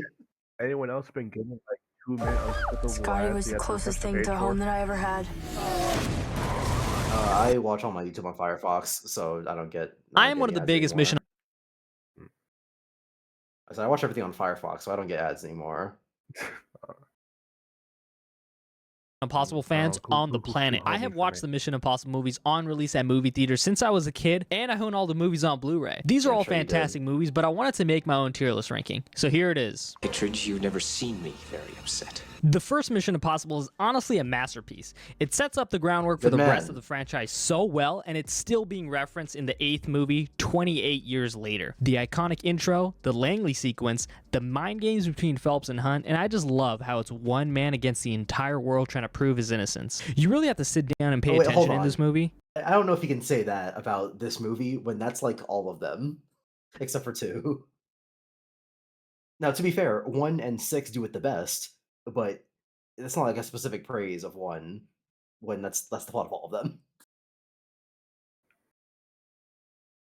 It's not a Yeah. popcorn flick. This is a classic film, and it sits nicely on the S tier. This is not mission difficult, Mr. Hunt. It's mission impossible. All right, Bottom let's address tier. the elephant in the room. Easy This choice. movie isn't the strongest in the franchise. We all know it, but it's also not as Say the bad word as you bad. remember. It is peak 2000s cheese with John Woo flair. said The bad. plot is decent, and the knife stunt is insane. but the downfalls are very apparent with the villain and love interest that never get mentioned again. We're going to be giving this a C tier. Too high. This movie is rock solid. Ethan Hunt retires and is shown to be mentoring a new IMF Actually, agent. no, here's the thing about Mission Impossible 3. It's actually the exact opposite of rock solid because the camera is shaking around like someone with Parkinson's is holding it. Mission Impossible 3 it genuinely hurt my eyes. The camera shake is egregious. I'm glad we got rid of like. Are people still doing like really bad shaky cam stuff? JJ Abrams is the one who directed this movie, so that answers your question. Oh, He also has a romantic interest with Julia, but obviously it's not all sunshine and rainbows, and the movie goes haywire quick. The villain He has to Owen play Davian all is this played footage by on slow motion Philip. because if he was playing any faster, you'd be blinded. I'm not even like particularly sensitive to motion, but Mission Impossible 3 was just that bad. if it played any faster, the flashing images would trigger someone's epilepsy. I genuinely think that the helicopter sequence at the beginning of the movie would. Oh.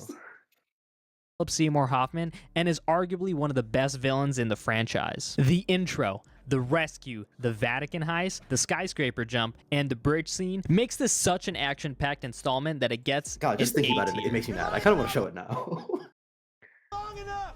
keep playing the This video. movie Oh yeah, I did post it when I was watching it. redefines and sets a new standard for the Mission Impossible franchise. The plot for this is amazing, but it's also helmed by one of the most forgettable Amazing is a villains in the strong franchise. word. The new addition is Jeremy Renner's Brandt, and I love how his character has a secret that alludes to why Ethan ended up in prison and why Julia isn't around. That was a great subplot. But obviously, the highlight of this movie comes down to the Dubai scenes, specifically the Burj Khalifa scene. I still can't believe Tom did It is that for very real. insane. It's truly insane stuff. This movie has great action, a great team, intense Kremlin sequences, and the masterpiece of the Dubai scenes makes this an S tier for me. Whoa, that's high. 'Cause, like, the whole This thing was- installment four is the first one that was not bad. After 2 and 3 both happened, you watch 4 and you're like, you know what? I think I can live with this.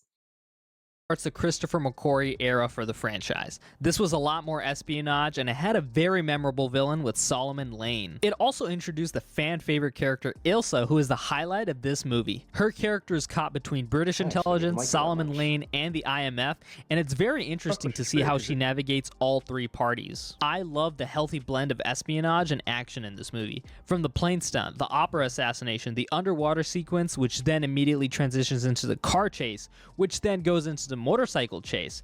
It was all fantastic. And I love the finale, which forces Ethan to think outside of the box and psychologically trick Solomon into capturing him. This movie goes on the A tier. What's done is done.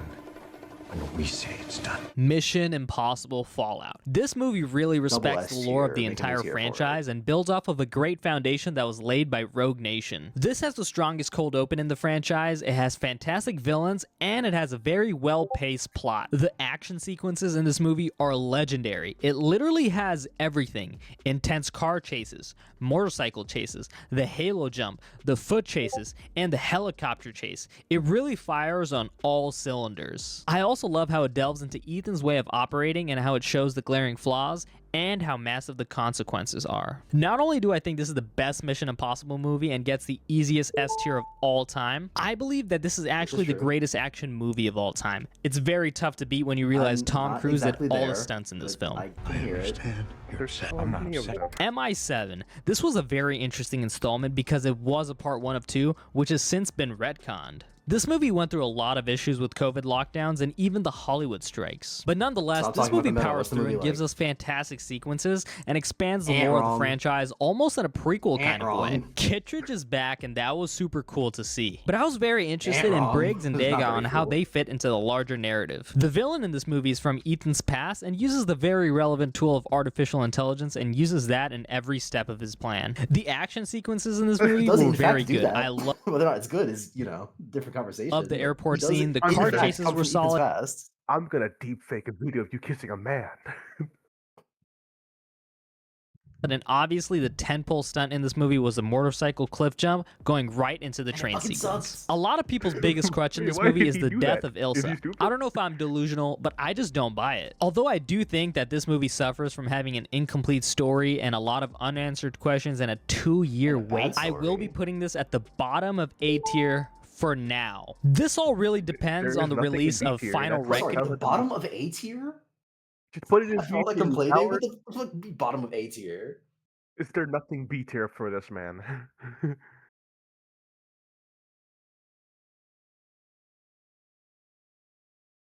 Well, first I wanna show the helicopter scene. I gotta watch these movies. They sound fun. Sweet Uh, home movies. Avert thine eyes if you're sensitive to motion.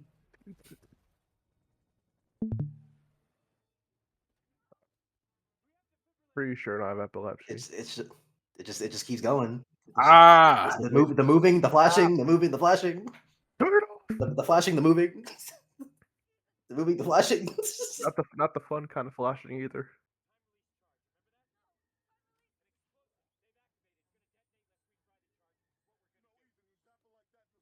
Why did they place the camera on top of a washing machine? Why is it just jittering, dude? Like they just Fuck, I hate looking at this, dude. It's like looking at Transformers. I don't think even Transformers is ever This is bad. nowhere near as bad. What you talking about?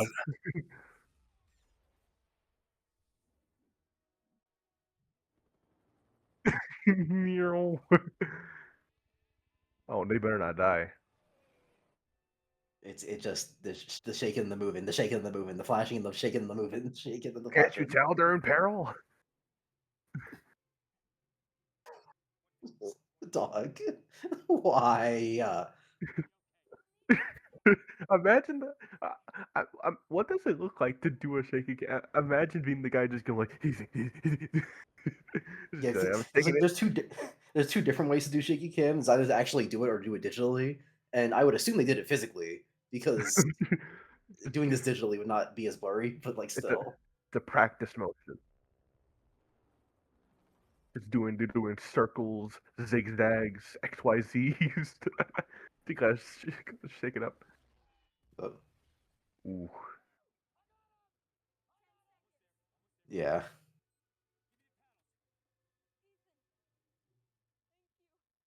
We got 5 seconds, you moron. Oh, Oh, what? What was? What? I think she died. the brain bomb went off and killed her. Not in a very flattering position.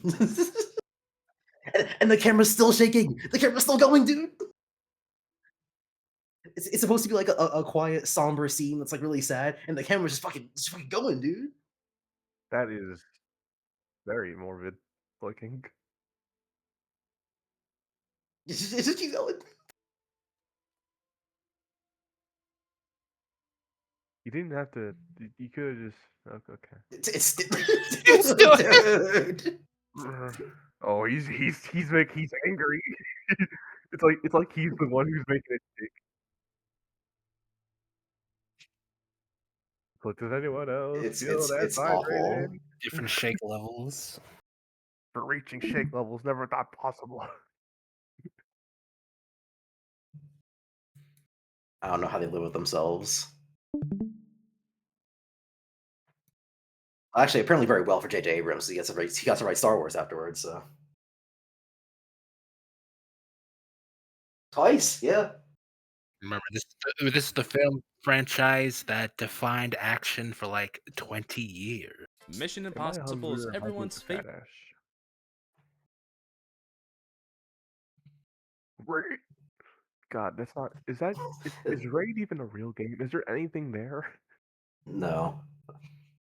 Also, I can never not laugh whenever I hear a Ray Childish sponsorship without thinking of H Bomb's plagiarism video. Raid. By Ray. Because he was talking about Internet Historian. He was like This video is brought to you by FaceApp. stealing content. By the way, Ray Childish is my favorite game. Really? FaceApp? How do you get sponsored by FaceApp? I get to turn myself into a Sigma. So how would I rank all 8 of He has the immediately. He He sounds sounds like like he has Right. the he sounds like grifter. James Harden. He has the grifter voice.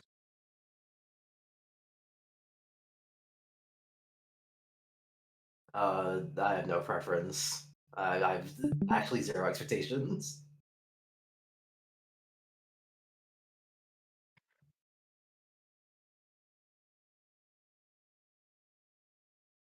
Favorite series where Tom Cruise runs real fast. I don't play And with the everything on release of 2 its times 8th speed. film, it's time It's to just rank when you don't every care that Mission much. Impossible movie It's on this really tier list. stupid and And believe slow. me, some rankings are surprising. Mission Impossible: Dead Reckoning is potentially the worst movie of That this doesn't even series. sound So that fast. let's start with This is Mission normal talking speed. Impossible. This is kind of crazy to rewatch, having seen where the franchise went, because it's much more grounded, much more serious, and much more of a humble film overall. And it's a pretty good movie, but by no means perfect. Much more Something it does good. very well is setting up the character of Ethan Hunt. This one film does a great job at explaining where Ethan found his strong ideals of protecting his team over Name all a else. bad In the thing beginning, Scooby we're does. introduced to Ethan's first team: Jim Phelps, Claire, Hannah, Sarah, Jack, and Ethan himself. They all get along well, they seem like they actually care about each other, and they're ready to break into this place and steal back the Knocklist. But things don't go quite as planned. Man, I can't believe they already killed Emilio Estevez. Don't worry, we won't forget about you. And while the crap is hitting the fan, Ethan is still trying to finish the mission and not calling it off like Jim tells him to. And because he didn't call off the mission, everyone died, and now Ethan is shouldering that guilt. This one plot point defines Ethan's entire character going forward, because he now puts the life and safety of his team over anything else. He never wants to be the lone survivor again. He feels like the weight of the world is on his shoulders. But let's talk about the Lone story for a little survivor, bit. The story of the first film is really simple. Ethan is framed as an IMF mole, and so Kittredge, who's his direct superior, is hunting him down. So in order to clear his name, Ethan has to find the person who was gonna buy the Knocklist. They're and find out liars. who They're was just the they're true they're IMF liars. We're mole. stupid. And all the twists and turns are serviceable enough. As soon as we find out that John Voight actually survived, it's pretty clear that he was the mole and the villain of the movie. And the overall story is paced very well. It doesn't rush, it doesn't drag. It's just a perfectly fine action story. But I will say, the characters are pretty weak. Besides Ethan himself and Ving Rhames as Luther, who is always the man, I don't think any of the other characters are particularly well written. John Voight is the biggest star in this movie besides Tom Cruise, so of course he's the villain. That's But Jim not Phelps' really motivation for selling the true, IMF though. information is so flimsy. He briefly mentions that he's not happy in his life and he wants to make a quick profit because there's budget cuts at the IMF and he's only making $60K a year, which nowadays, yeah, that kind of sucks, but in the 90s, that ain't bad. I mean, if you adjust it for inflation, that's over $100,000 now. This dude was making solid money, he had a $100,000 to beautiful sacrifice your wife, life and he on threw every it all mission? away because he's a I movie think he wants character, to double and down this on movie that. needs a villain. Jim If Phelps you is were a absolutely doctor, one of that'd the be weakest cool, villains but, in like, this franchise. You was the one who needs to. Should you choose to accept it, is to summon new champions. By the way, In Raid the Shadow QR is just my code, favorite you game of all can- time. Make sure to use Unview video. And I would be saying Melanie this even if I Hamill, wasn't getting and her paid role by in the them. story is very strange, because the film hints at what could possibly be romantic feelings between her and Ethan, and even during the final confrontation, John Voight says, Thou shalt not covet thy neighbor's wife. which is super strange because the characters don't spend hardly any time together, at least not on screen. It just comes out of nowhere. The other character is Krieger. He was introduced alongside Luther. They were both disavowed agents sounds that like a Ethan recruits, bar in and he's a country. very typical rude, mean agent guy who constantly tries to kill people with his knife. And big shocker, he's also a villain and works for Jim. I do birds. While the characters are pretty weak, where Mission Impossible really succeeds is in its filmmaking. The directing, the editing, the style. It's all super unique and really sets itself apart from any other spy action film from the time. And the heist scene is this film's shining moment. Everything about it is so perfect. It has incredibly high stakes that Ethan details out before the heist. It has really great editing that constantly builds the tension. And it has this one shot that has been parodied a ton. And let's be real, it's iconic. Although I will be honest, when you watch the shot in full, it's not as cool because Ethan is swinging his arms around to keep Lies. balance and he looks like he's trying to fly.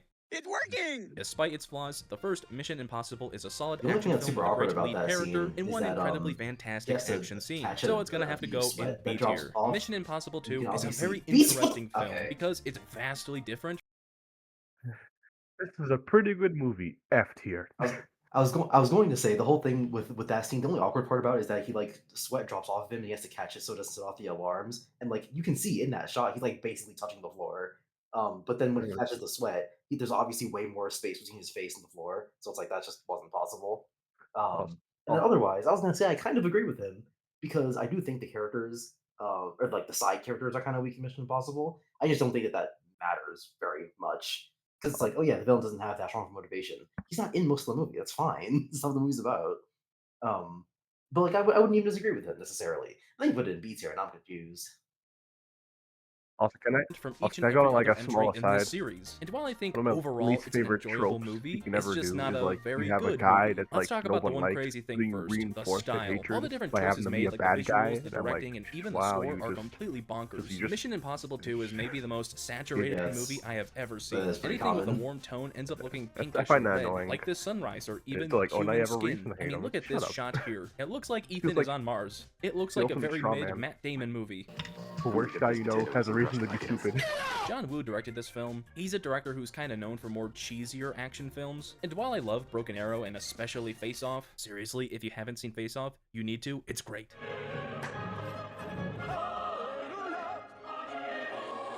All the action sequences in Mission Impossible 2 range from bad to downright hilarious. When they're not choppily edited, they're littered with slow-mo. There is so much slow motion in this film. Not as much as in a Zack Snyder movie, but the slow motion here is just funny. Seriously, there are some moments you have to see to believe.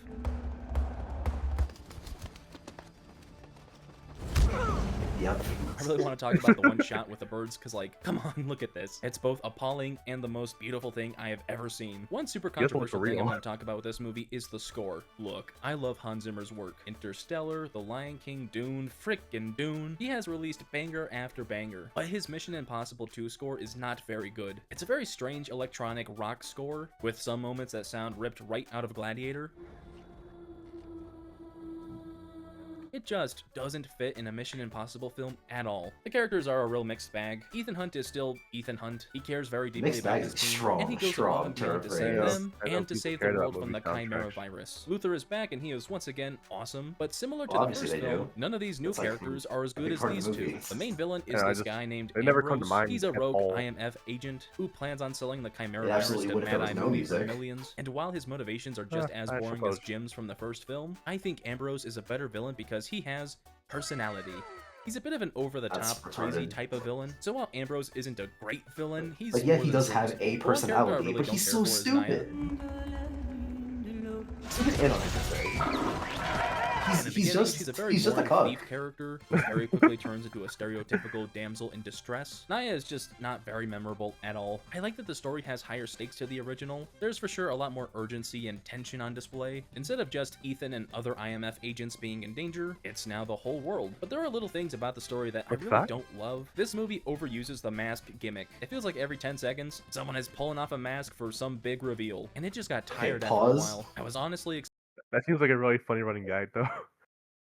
So the whole thing with the mask is yes, definitely true about 2, but it also applies to like most of the other movies where anytime someone walks into a room, if you've watched the previous movies, you'll be like, they're wearing a mask.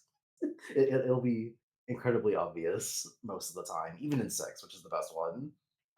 However, despite all of that, I think 2 has probably one of the best uses of the mask in the opening of the movie, which no one has mentioned yet in any of these videos. That the opening of Mission Impossible 2 is very, very good. It's the rest of the movie that sucks.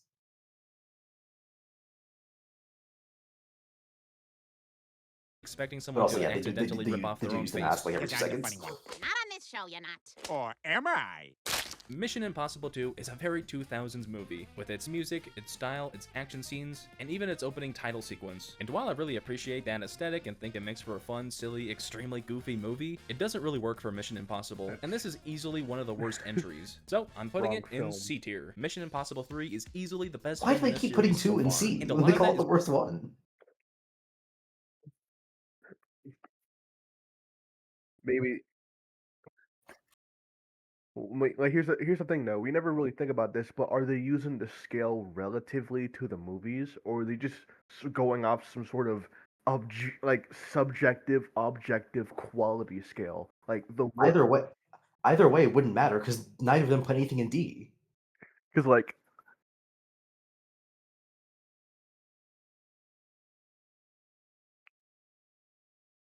Yeah, he did put that in the preview, so maybe that one will go in D. is due to its villain, Owen Davian, an arms dealer played by the late great Philip Seymour Hoffman. And Davian is a fantastic villain because he really is the perfect antithesis to Ethan Hunt. He is just evil through and through, where Ethan tries to do as much good as possible as he can without harming innocent lives. Davian gets enjoyment out of causing pain. The opening scene where he interrogates Ethan over the location of the Rabbit's Foot is the perfect example of this. He says things so matter-of-factly, and threatening to kill Ethan's wife doesn't even faze him. The man in the mirror. And this character would be nothing without Philip Seymour Hoffman. He gives such a cold and calculated performance, but his sudden outbursts of emotion make an already scary villain even more terrifying. But the best part of Davian is the fact that he fills this story with so much tension. Because he goes after Ethan Hunt personally and kidnaps his wife, it creates a much more character-driven story. And because Davian only gives Ethan a couple days to find the Rabbit's Foot, it creates this really engaging race against time storyline that makes the entire second half of the film super intense. Davian also really tests Ethan. He's a character who always struggles between finishing the mission and saving those closest to him, and that's more true in this film than ever before. Being carried by their aesthetics. I mean, I don't think that's a real thing. The character is either presented well or not. These are just things being carried by aesthetics. Also, Tom Cruise gives a crazy good performance. I mean, look at this man. But even outside of Davian, the story still has many twist reveals to keep things interesting. Like the fact that for most of the film, we think Lawrence Fishburne's character is Russell. G-Man Lives definitely does. Why wouldn't they do it if it had some comedic value to it? I have some really garbage humor, but I'm not smiling. If there are people that I would ban from making YouTube content forever, G-Man Lives would go at the top of that list. He beats up time. And Musgrave is just a real swell guy, but then it's revealed that Musgrave is actually a bad guy. Whoa! That was actually a pretty solid twist. I mean, I didn't see it coming. And while not nearly as memorable as Davian, Musgrave is still a solid secondary villain. And unlike any other villain we've seen so far, his central motivation isn't just I disagree. money. Purely because of the fact that I don't remember who this is. Look at that face. He's telling your pop on you.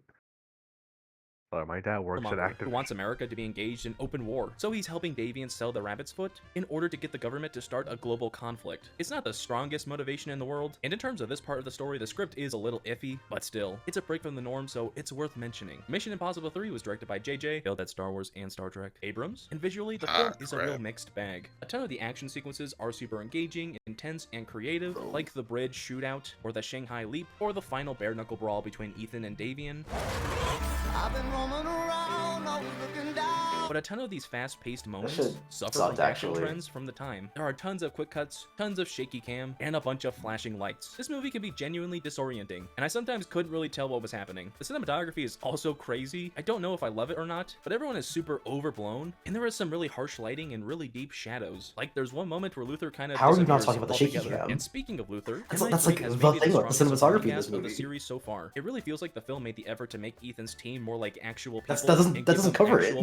It's saying there's a lot does not cover the shaky cam. They have a couple scenes together where they seem like actual living beings. We see how much the friendship between Ethan and Luther has grown, although, oh my goodness, they gave Luther one of the absolute worst lines in all of cinema. I mean, if it's the worst part, you should say more than that. It has. Why the fuck would he say that? Mission Impossible 3 also introduces Benji, played by Simon Pegg, and while he isn't really in the film much, he becomes one of the most beloved characters of the series, so I wanted to mention him. Overall, the third Mission Impossible is a pretty darn good movie. It has some exciting moments, some solid character stories, and a great main villain. It's gonna have to go in A tier. Mission Impossible Ghost Protocol. This is the first of what I would refer to as the modern Mission Impossible films. In terms of style, story, and just about everything else, the original 3 Mission films feel completely different from one another. But Ghost Protocol is so good, it set the gold standard for what the Mission Impossible franchise would be going forward. Let's talk about the new team first. Ethan, Benji, Jane, and Brandt all have a very interesting team dynamic. They have tons of chemistry with each other, but they're all also entertaining on their own. Ethan is, well, Ethan. His character remains consistent with the previous installments, but he also received some character development. We learn that in between movies, Ethan's wife Julia is no longer in the picture. For most of the runtime, we think she died, but at the end, it's revealed that Ethan's lifestyle simply doesn't work with a wife, and they separated. Benji is an all-time Mission Impossible character, and he really shines here. Simon Pegg is, of course, a fantastic comedic actor. The Cornetto trilogy are some of the best comedy films of the past couple decades, and he's brilliant here just like he is in those. Hold it on. Jane is a pretty compelling character. In the beginning of the movie, we see her witness the man she loved get gunned down, so she's a lot more personally ingrained into the story as the team tries to find the assassin who killed him. And it creates this dynamic where she has to put her own personal feelings aside for the sake of the mission. And then there's Brandt, played by Jeremy Renner. He is easily one of the best characters in this franchise, because he can be extremely funny at times. Next time, I gotta seduce the rich guy. But he also has a compelling story of learning to forgive himself. Brandt blames himself for Ethan's wife's murder because he was responsible for her protection, so he has this really good character arc of learning that when you're in the field, these things are gonna happen and you have to learn to move on. But after the reveal that Ethan faked her death, it kind of makes his whole story feel obsolete now, so I'm really not a fan of that. The area where Ghost Protocol shines the most is in its director Brad Bird. You may know some of his movies like The Iron Giant, or The Incredibles, or Ratatouille, and he brings a lot of that fast-paced style to this Mission Impossible film. A lot of these big action set pieces are incredibly exciting, hyper-paced, and shot incredibly well. But the one action scene in particular I want to talk about is of course the Burj Khalifa scene. This is a perfect sequence. The writing, the shot composition, the performances, they're all stellar. But the thing that really makes it special is how it keeps upping the stakes and growing the excitement. Ethan has to get to the server room before the villains show up, so there's already a race against time aspect, but the only way to get up there is by climbing the building with these sticky gloves. But then the sticky gloves stop working, so he has to tie this cable to himself to climb back down, but the cable's too short. So because there's literally no option, we all seen the make trailer. this big jump and just barely manages not to die. The scene keeps building and building upon itself until that big finish where Ethan nearly friggin' dies. It's an incredibly memorable stunt scene, and maybe even the best of the entire franchise.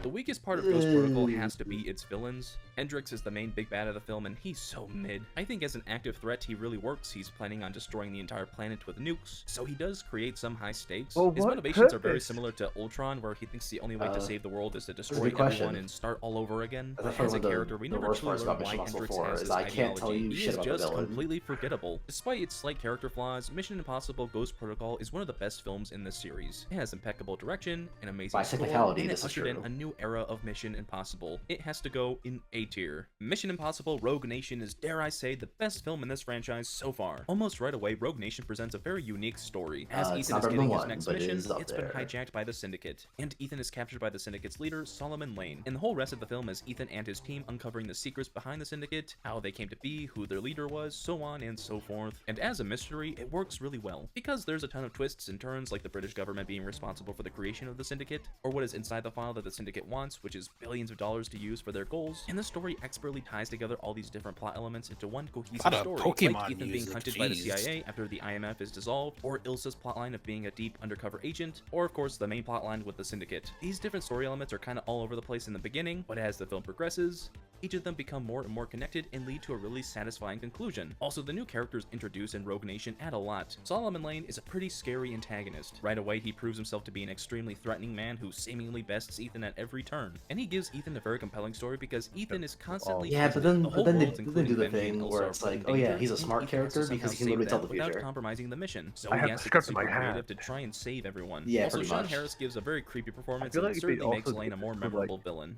Pretty cool exclusive characters where they just know the event of Ilsa is everything maybe that will my happen favorite in the character of this franchise franchise. besides Ethan himself. In the first appearance of hers, she's All instantly Night compelling Music? because as the story unfolds, we learn more and more about her and the inner conflict she goes through. She's in deep undercover with the Syndicate, constantly helping out Ethan whenever he gets himself in trouble. And as we learn in the scene between her and her MI6 handler, the reason she didn't kill Ethan is because she's kinda just like him. She doesn't want to kill innocent people for the sake of her mission. So there's this really compelling conflict with Elsa, where she doesn't want to be in deep undercover anymore, but her handler will deny her existence if she doesn't prove to Solomon Lane that she's a committed member, and she can't prove that she's a committed member without killing Ethan. She's put in a really tough bind, and she has this fascinating character arc of staying true to her morals, joining forces with Ethan, and getting out of that bind. Also, Rebecca Ferguson is one of my favorite actresses working today. She is just phenomenal, and there are so many memorable moments of her in this movie, especially the opera scene. I think about this every day. I think about this all night long. I stay awake, not sleeping, because I'm thinking about this. While this movie is mostly an Ethan and Elsa vehicle, Benji, Brandt, and Luther do have stuff to do. Benji is working close with Ethan, while Brandt and Luther have this side plot of trying to find Ethan before the CIA does, and these two have some hilarious moments together. Mission Impossible Rogue Nation is the first film in the series directed by Christopher McQuarrie, who would go on to direct the next 3 films as well. And while his directorial style is very simple and not really in your face, it understands what it is people want from these movies, and that's action, baby. all the action and heist sequences are truly incredible. And Macquarie filmed it all in a way to where you can clearly see everything and appreciate the impressive stunt work on display, because like all mission films, there are some really cool stunts, like Tom Cruise holding onto the side of the plane, or Tom Cruise holding his breath underwater for 6 minutes, or Tom Cruise doing whatever the hell you call this to save Rebecca Ferguson. And all the action sequences are very reminiscent of the ones in Ghost Protocol, because they build and build upon the tension, they also keep you second guessing yourself, and they completely absorb you into this story. I really didn't remember liking Rogue Nation this much, but man, so far this guy has pretty agreeable opinions. A perfect Mission Impossible film, so it's going to be our first S tier. Mission Impossible Fallout is a direct sequel to Rogue Nation. The tier is not so all the much, better but for the it. actual It follows up the story and themes of Rogue Nation by giving Ethan Hunt a full personal character arc. In Ethan's opening dream sequence, we understand what he's going through. He feels a lot of guilt. He's starting to seriously doubt his line of work, thinking that he's hurting the people closest to him more than he helps. It's so important to Ethan to protect the ones he cares about, to protect innocent life, and to not compromise his own beliefs for the sake of the mission. However, these ideals are heavily tested, with his guilt over how his life affected Julia, with how the plutonium got away because of Ethan's inability to sacrifice Luther, and with his work with Agent Walker, who's willing to do absolutely anything for the mission. Ethan's doubts grow so much that he even says that maybe he should have walked away and let the world's safety be someone else's problem, but his friends remind him that Ethan's ideals of protecting his loved ones are what make him the right man for the job. When he saves them, he saves everyone. It's a beautiful character arc that both fits for and challenges our lead character, and Ethan's arc works so well because he has two great villains to challenge him. Solomon Lane and especially August Walker are some of the best villains of this entire franchise. Lane completely hates Ethan. He wants revenge for Ethan catching him in the last film, and he's trying to get revenge by targeting those Ethan cares about, namely Julia. And he's just as evil and vicious as he was in Rogue Nation. But August Walker is the real standout. Twist villains are something that are hard to pull off in movies, because making a random secondary character the secret ultimate evil almost always feels underwhelming and kind of disappointing. But Fallout is able to get around this by showing Walker is already antagonistic. They both fundamentally disagree about how to go see Julia, and he's just as evil and vicious as he was in Rogue Nation. But August Walker is the real standout. Twist villains are something that are hard to pull off in movies, because making a random secondary character the secret ultimate evil almost always feels underwhelming and kind of disappointing. But Fallout is able to get around this by showing Walker is already antagonistic to Ethan. They both fundamentally disagree about how to go about their missions, and there are scenes of Walker trying to create distrust between the American government and Ethan Hunt. This makes Walker's twist reveal as John Lark make sense, and it's revealed early enough to have an entire half of the movie with him as the lead villain. And it's so funny that the movie's like, he's a two-faced liar, so they give him the Harvey Dent treatment. We are absolutely cooked, chat. GG. As a villain, he really works. Him and his apostles believe the only way to achieve world peace is by wiping the slate clean and destroying everything. Walker being a guy who will do anything for the mission perfectly fits his personality, and we can see that both when he's posing as a good guy and after he's been revealed as John Lark. Also, he's an incredibly threatening villain because he nearly says and yeah, getting the guy who played Superman to play him makes him really physically intimidating. The story and character arcs are all fantastic, but let's be real, the action sequences are all peak, and the real reason why we watched this movie. Every sequence is excellently crafted, and feels real because of the impressive stunt work on display. The Halo jump is impossibly cool and well filmed, the bathroom fight features some of the best choreography of the series, some well-timed comedy, and of course, Fallout has the longest, most impressive run of Tom Cruise's career, and the climax has some crazy helicopter stunts, some well-done hand-to-hand fights, and one epic final boss fight on this rocky cliff. The action in Fallout is incredible, and you have to praise Tom Cruise here. The man flew helicopters, jumped out of a plane, and broke his ankle for this movie. Honestly, the only bad part about Mission Impossible Fallout is that they made 2 more films that couldn't possibly live up to it. It's peak, and it's where the franchise peaked. It's an easy triple S tier movie. Mission Impossible Dead Reckoning Part 1, Mission Impossible Dead Reckoning is potentially the worst movie of this series, but there are still some things about it I enjoy, like the Entity. A lot of people hate AI being the big final ultimate villain of the series, but I think this come out after 8. AI is getting much more advanced in the real world, and Ethan has so far outsmarted every single human antagonist he's gone up against. So fighting a robot that's built to outwit and outmaneuver him is a good direction for the series to go. The only bad part about this villain is Gabriel, who's the Entity's little helper guy who does its will. They shoved a bunch of new history between Ethan and Gabriel into this movie, and it feels incredibly ham-fisted. And because he's just a goon, he himself doesn't really have any agency, so Gabriel winds up forgettable. But the other characters are much better. The Entity works as an antagonist for Ethan because it is specifically going after those he cares about. And because of this, Ethan is suffering. He wants to do right, he wants to kill the AI so he doesn't wind up in the wrong hands, but he also wants to protect his team. They retcon Naruto and Sasuke actually being friends the whole time. Imagine if they retconned it, so Naruto and Sasuke have been friends since they were born. Oh. And this dynamic That's how bad Gabriel is. Falls when the entity forces Gabriel to kill Weren't they Ilsa, also which is a retconned truly to be heartbreaking eternal enemies scene. for Ethan's their worst fear before comes their true, birth? and from that point forward, he now has to battle his own feelings of revenge and keep Gabriel alive instead of killing him. It's a new challenge for Ethan to overcome, and it made me much more emotionally didn't have to do that, invested in the though. last He act. could've just The other killed him. characters are once again great. Benji and Luther are pretty much the same. Ilsa is kind of only in this movie It's to die me, and to get Ethan the first your half best of the key, friend. but at least her characterization is You. consistent. She died trying to protect Grace, trying to protect an innocent life, and she went out like a champ. Grace is the new main character, and I'm This gonna should be happen honest, in Comrade I kind of Akiva, love I'm her. so mad. She's a very different character, a more selfish But thief Grace character who sucks. looks out for herself, but she has a very well-written character arc of learning to trust Ethan and the IMF, and she finding a place doesn't. in the world where her life can matter. And Haley Atwell is having a lot of fun in this movie. A lot of the shenanigans her character goes through in Dead Reckoning are fun because of the chemistry between her and Tom Cruise. Mission Impossible 7 suffers from two major fucking hate issues, that scene so pacing much. and storytelling. Honestly, when compared to the other films in this series, Dead Reckoning is just kinda boring. It's 2 hours and 40 minutes long, And also but it's only bad. one part of a 2-part story. There just simply isn't enough story for that runtime, so it has to stuff the movie with these big action set pieces that go on forever. On first watch, the So car why are you chase and the stretching it ending out? train sequence aren't that bad, but man, on rewatch they drag on and on and on. They're not awful, they're very well crafted On and have some rewatch, fun on first bits. watch. But they completely tank the pacing of the story and slow everything to a grinding halt. Also, the exposition dumps are terrible. Every mission film has some exposition, it's unavoidable, but the previous installments knew how to balance those info dumps with more engaging storytelling. But since Dead Reckoning has to dump so much info to the viewers, there are so many scenes of characters explaining who that person is, how the entity came to be, what they need to do for the mission, blah blah blah. It makes the story so much less engaging, and when you couple that with the awful pacing, it leaves you bored and tired. It's honestly kind of similar to Transformers Age of Extinction, where both movies are very long, Mueller have put it awful really pacing, well in and one of the overly EFABs, convoluted. where the whole problem with the new Mission Impossible movies is that since I have to keep raising the stakes, what Ethan will do is he'll be like, okay, so here's the plan. We have to eat the sun, and then they go, wait a minute, that's impossible. And Ethan goes, we just gotta do it. Though. We gotta figure it out. One And might then they say do. What? They had to do what? Eat the sun. Okay. And like Stories. it's obviously a pre-existing too long. familiarization of the older like movies, because in the older movies the reason they call it Mission Impossible is because they're virtually impossible, like having to hold your breath for 6 minutes. It can be done. It's just like no one would ever risk doing that because it's basically impossible, but not literally impossible. But in 7 and 8 they present you with things that are literally impossible, and they'll be like, we just gotta make it work. Damn. And they do through bullshit. Let's go gambling. Foundation relationship. Statute 2705-3.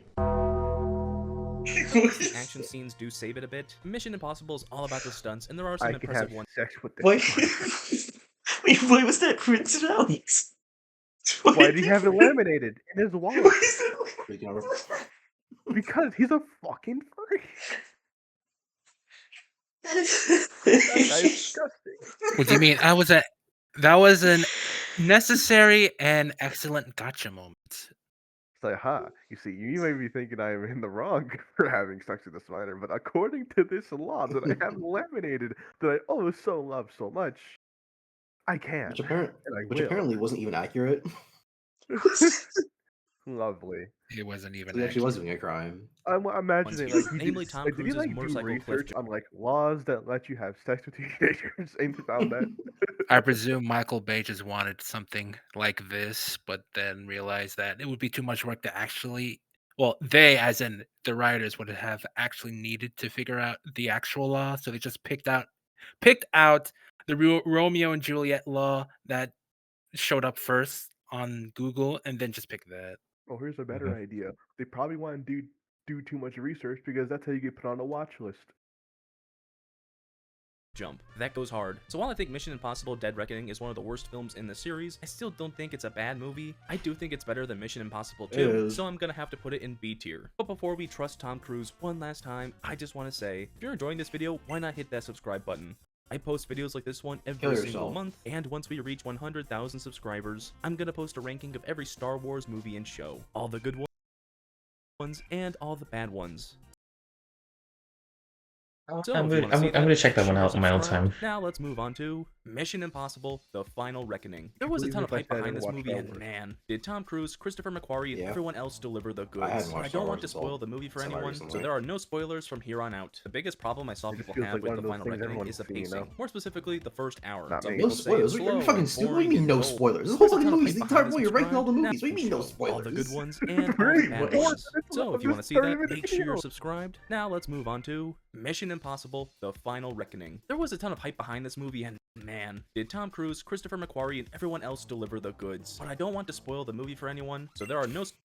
Why are they watching the movie? Just tell them to go watch the movie. Oh my god.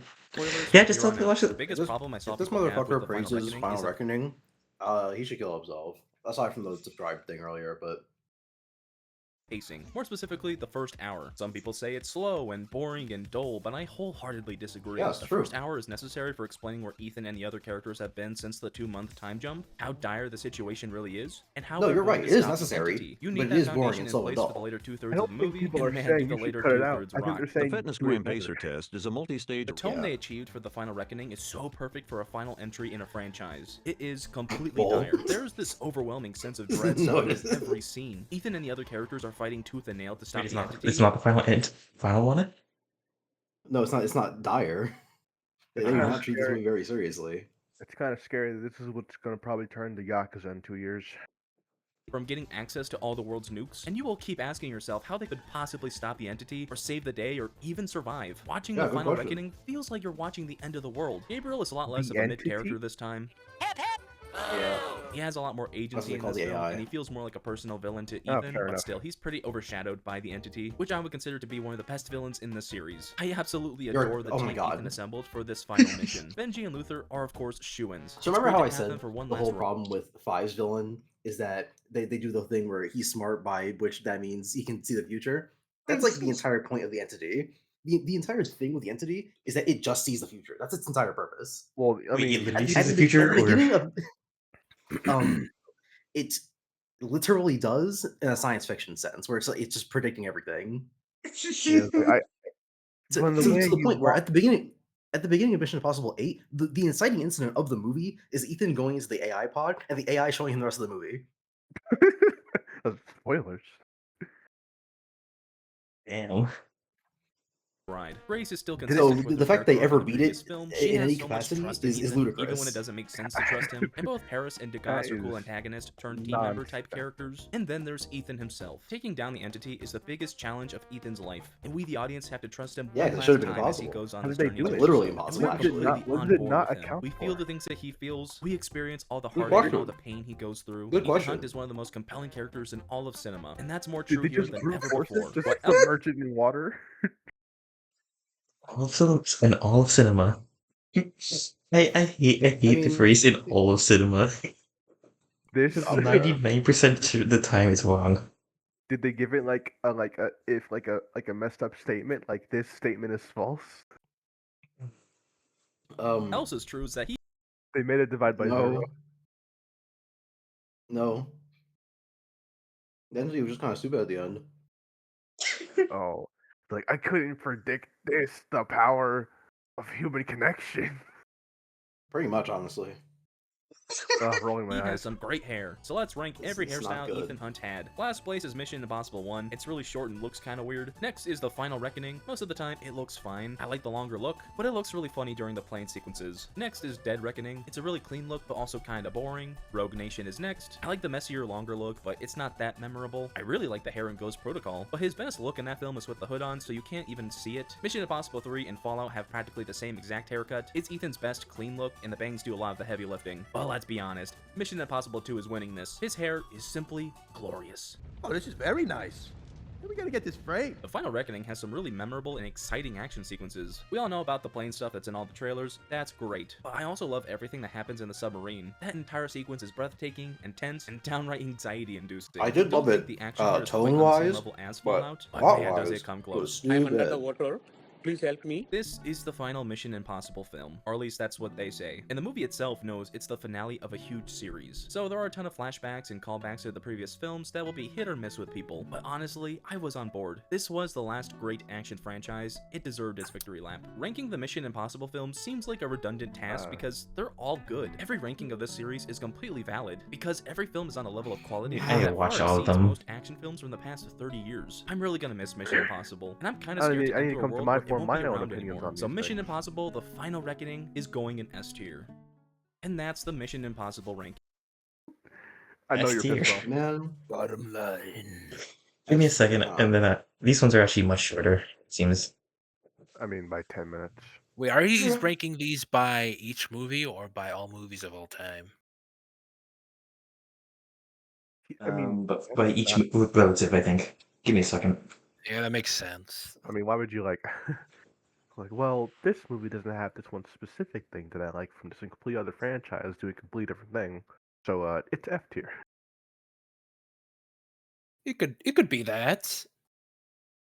They could always be this oddly. We could always rank things oddly like that. They as in people in general.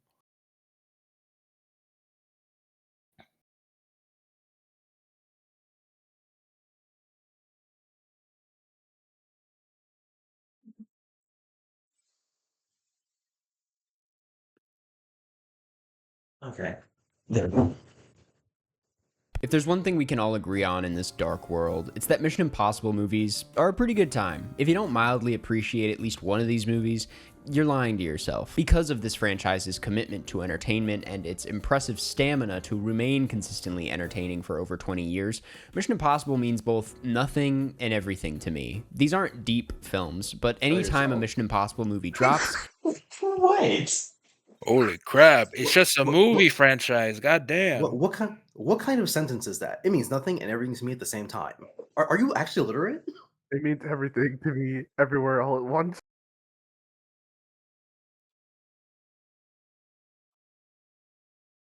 It's important, it stands out, it's representative of what blockbuster filmmaking could and should be. Even when they come out a little underwhelming, I'm always grateful for these movies, which is why ranking them is so goddamn fun. So let's not waste any more time. This is my ranking of every Mission Impossible movie from worst to best, starting with an absolute shocker.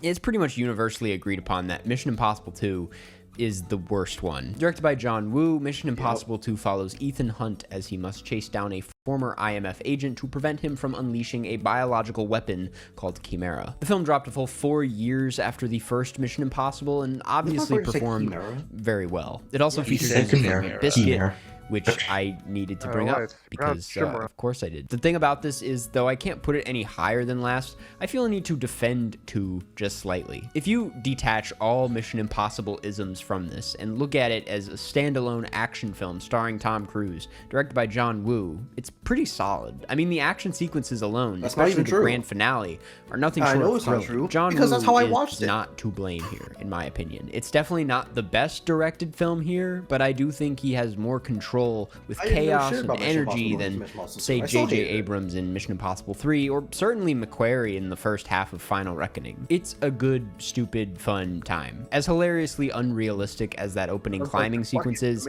it's just so fun to watch. But that's the thing, right? On the outside, you might think that's all you need for a Mission Impossible movie to succeed, but if I've learned anything through watching all of these films, it's that these movies aren't just about action and thrills, as much as you might think that's what it's all about. This is proven in pretty much every single movie after this, when you realize it's the human connection at the heart of these films, the sophistication of the stunts, and the absurdly high consequences that make them endlessly rewatchable. Here, the action, as high energy as it is, feels just a bit hollow. It's cool as fuck, but I wouldn't call it anything to write home about. Hunt here is particularly uninteresting, even if, again, he looks pretty sick. He feels robotic and one-noted, which is an aspect of his character that other films try to challenge and play with, whereas here Woo seems pretty uninterested in that. I guess it's just proof that the plot in these films does matter, because this is an example of what happens when it lacks substance. You get something frustratingly forgettable and weirdly boring at times. One thing I will say is this has one of my favorite mask moments in the franchise. I mean, wouldn't it be cool if you could change...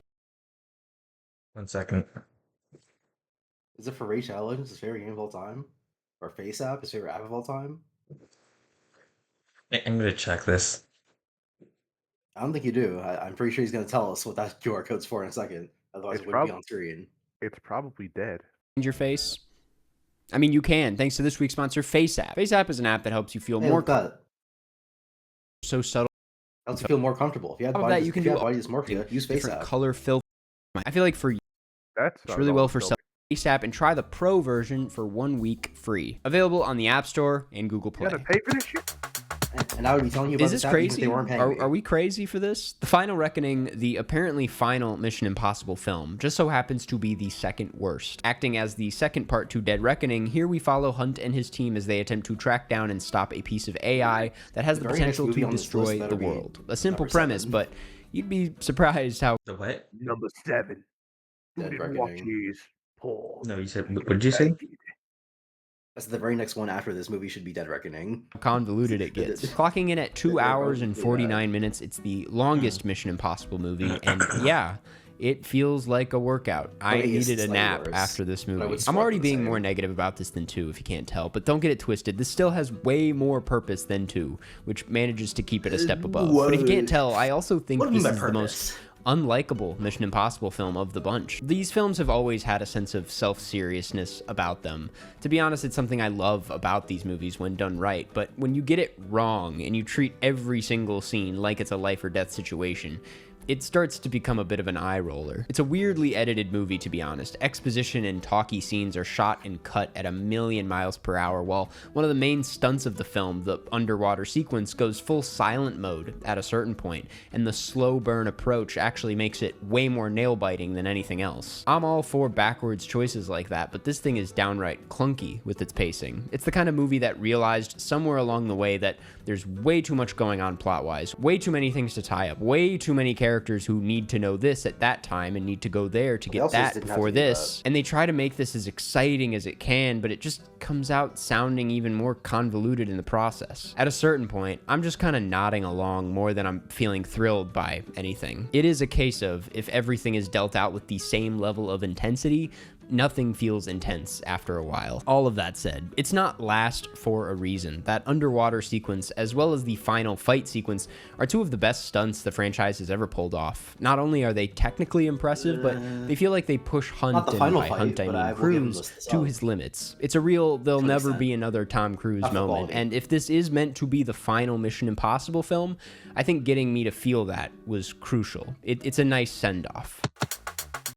But it didn't get me. Damn, this guy fucking hates the Dead Reckoning films, apparently. I'd argue, starting here, none of these films are outright bad. They range from good and fine to me levitating out of my body in the theater. Dead Reckoning is good and fine. Here we follow Hunt and his team, once again, as they chase down the same piece of AI, the entity. It's funny, both these films combined make up almost 6 hours of runtime, and it's again a weirdly straightforward plot, at least next to the rest of these films. Dead Reckoning is very interesting to me. This film had a lot of pressure, if you didn't know. Not only was it the follow-up to Fallout, which we'll get to in a second, one of the most highly acclaimed films here, but it was also Tom Cruise's first film after Top Gun Maverick, a film that got a lot of people to fall back in love with Tom Cruise as a sort of savior of cinema figure. He was on a bit of a hot streak, so obviously a lot of people, myself included, were ready for whatever this would be. And it ended up being kind of a Looney Tunes movie. The stunts here feel weirdly cartoonish in the best way. It's the kind of stunts a cartoon stuntman would come up with. Train going off the rails, motorcycle off a cliff, tiny car down the steps. It's kind of a goofy movie when you zoom out a bit, and for how serious and life-threatening these films usually feel, I kind of appreciate what this represents next to the rest of this franchise for that reason. That said, I think this is the ugliest looking Mission Impossible film by far. Man, and I was hoping I'd change my mind, but just scrubbing through footage for this video, I was really shocked at how much flatter it was than I remember it being. For some reason, the images in this film just lack depth. The locations don't feel tangible, even though I know Tom Cruise is doing all this. The use of Dutch angles gets real old real fast. I mean, I'm sure it's some people's thing, but looking at the cinematography alone, this just really isn't my cup of tea personally. Funny enough, this is actually actually, at the time of recording this, the only Mission Impossible film to ever be nominated for an Oscar, getting a Best VFX and Sound nomination in 2024, but losing to Godzilla Minus One and The Zone of Interest. While I'm not crazy about the cinematography, I do have to admit that the VFX in the train sequence alone are pretty crazy, though I'd still probably vote for Godzilla if it was up to me. Back to the movie though, ultimately this suffers from a lot of the same issues as Final Reckoning. It's just a bit tamer and a little less clunky than that one. I'm also realizing that as good as Morales is as Gabriel in both this and Final Reckoning, he doesn't have the same bite as some of the franchise's best villains, certainly less threatening than Sean Harris's Solomon Lane. Where I feel this succeeds is in being a more interesting film about AI and tech than Final Reckoning. Here it feels like Cruise or Hunt is up against this threat more often, and it's not too subtle about it mirroring Cruise's own presence in the industry, the looming threat of AI and whatnot on actors and filmmakers. Not unlike Maverick also feeling like a meta-commentary on his place in a quickly changing industry. This, combined with the blatant absurdity of its stunts, made this pretty hard to dislike. I don't think I'll ever rewatch this movie for the reasons I said, but like I said, it's a good and fine time. I would consider this to be a pretty safe list so far, but Mission Impossible 3 being this high might be a bit questionable to some of you. It is a safe list so far. I would generally put these movies in this order.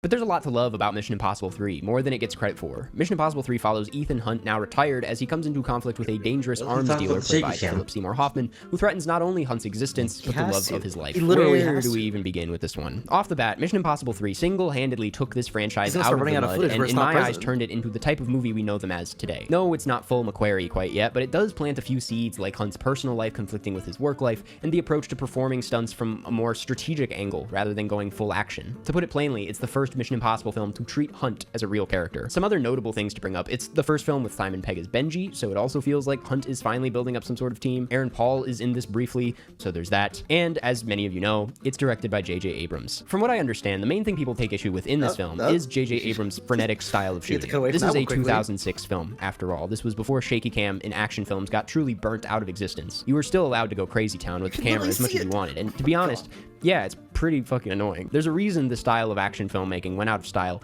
relatively quickly. You can't tell what the hell is going on most of the time, and that's a problem. But I will say, sometimes it works. The stuff during the windmill sequence kinda worked. I liked how a scene that doesn't go successfully kind of feels like a blur to everyone involved. On another note, I think sometimes people hate on Abrams just for the hell of it. Fucking see it.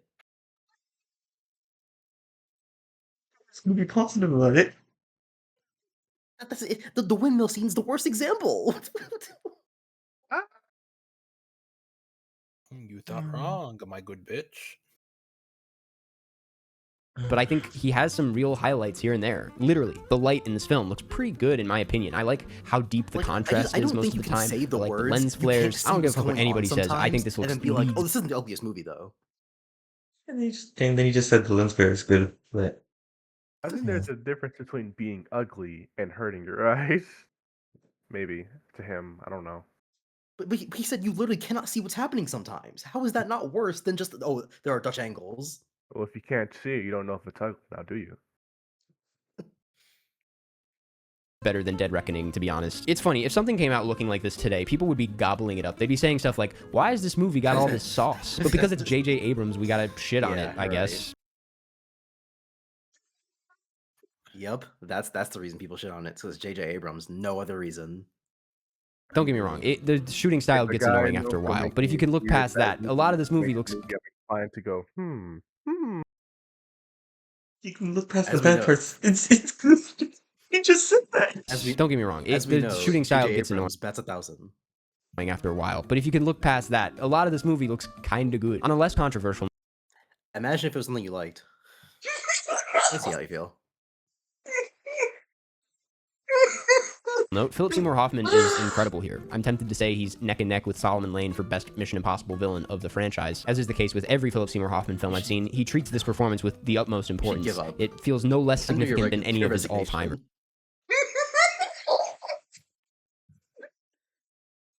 Which is crazy. It's for these reasons that I legitimately can't put this any lower. No, it's not the most polished Mission Impossible film we have here. Yes, it's a little annoying here and there, but when looking at these in chronological order, it's the first one that really gets you to feel for Hunt. There's a sense of heart at the center of this. For what this represents in the timeline of...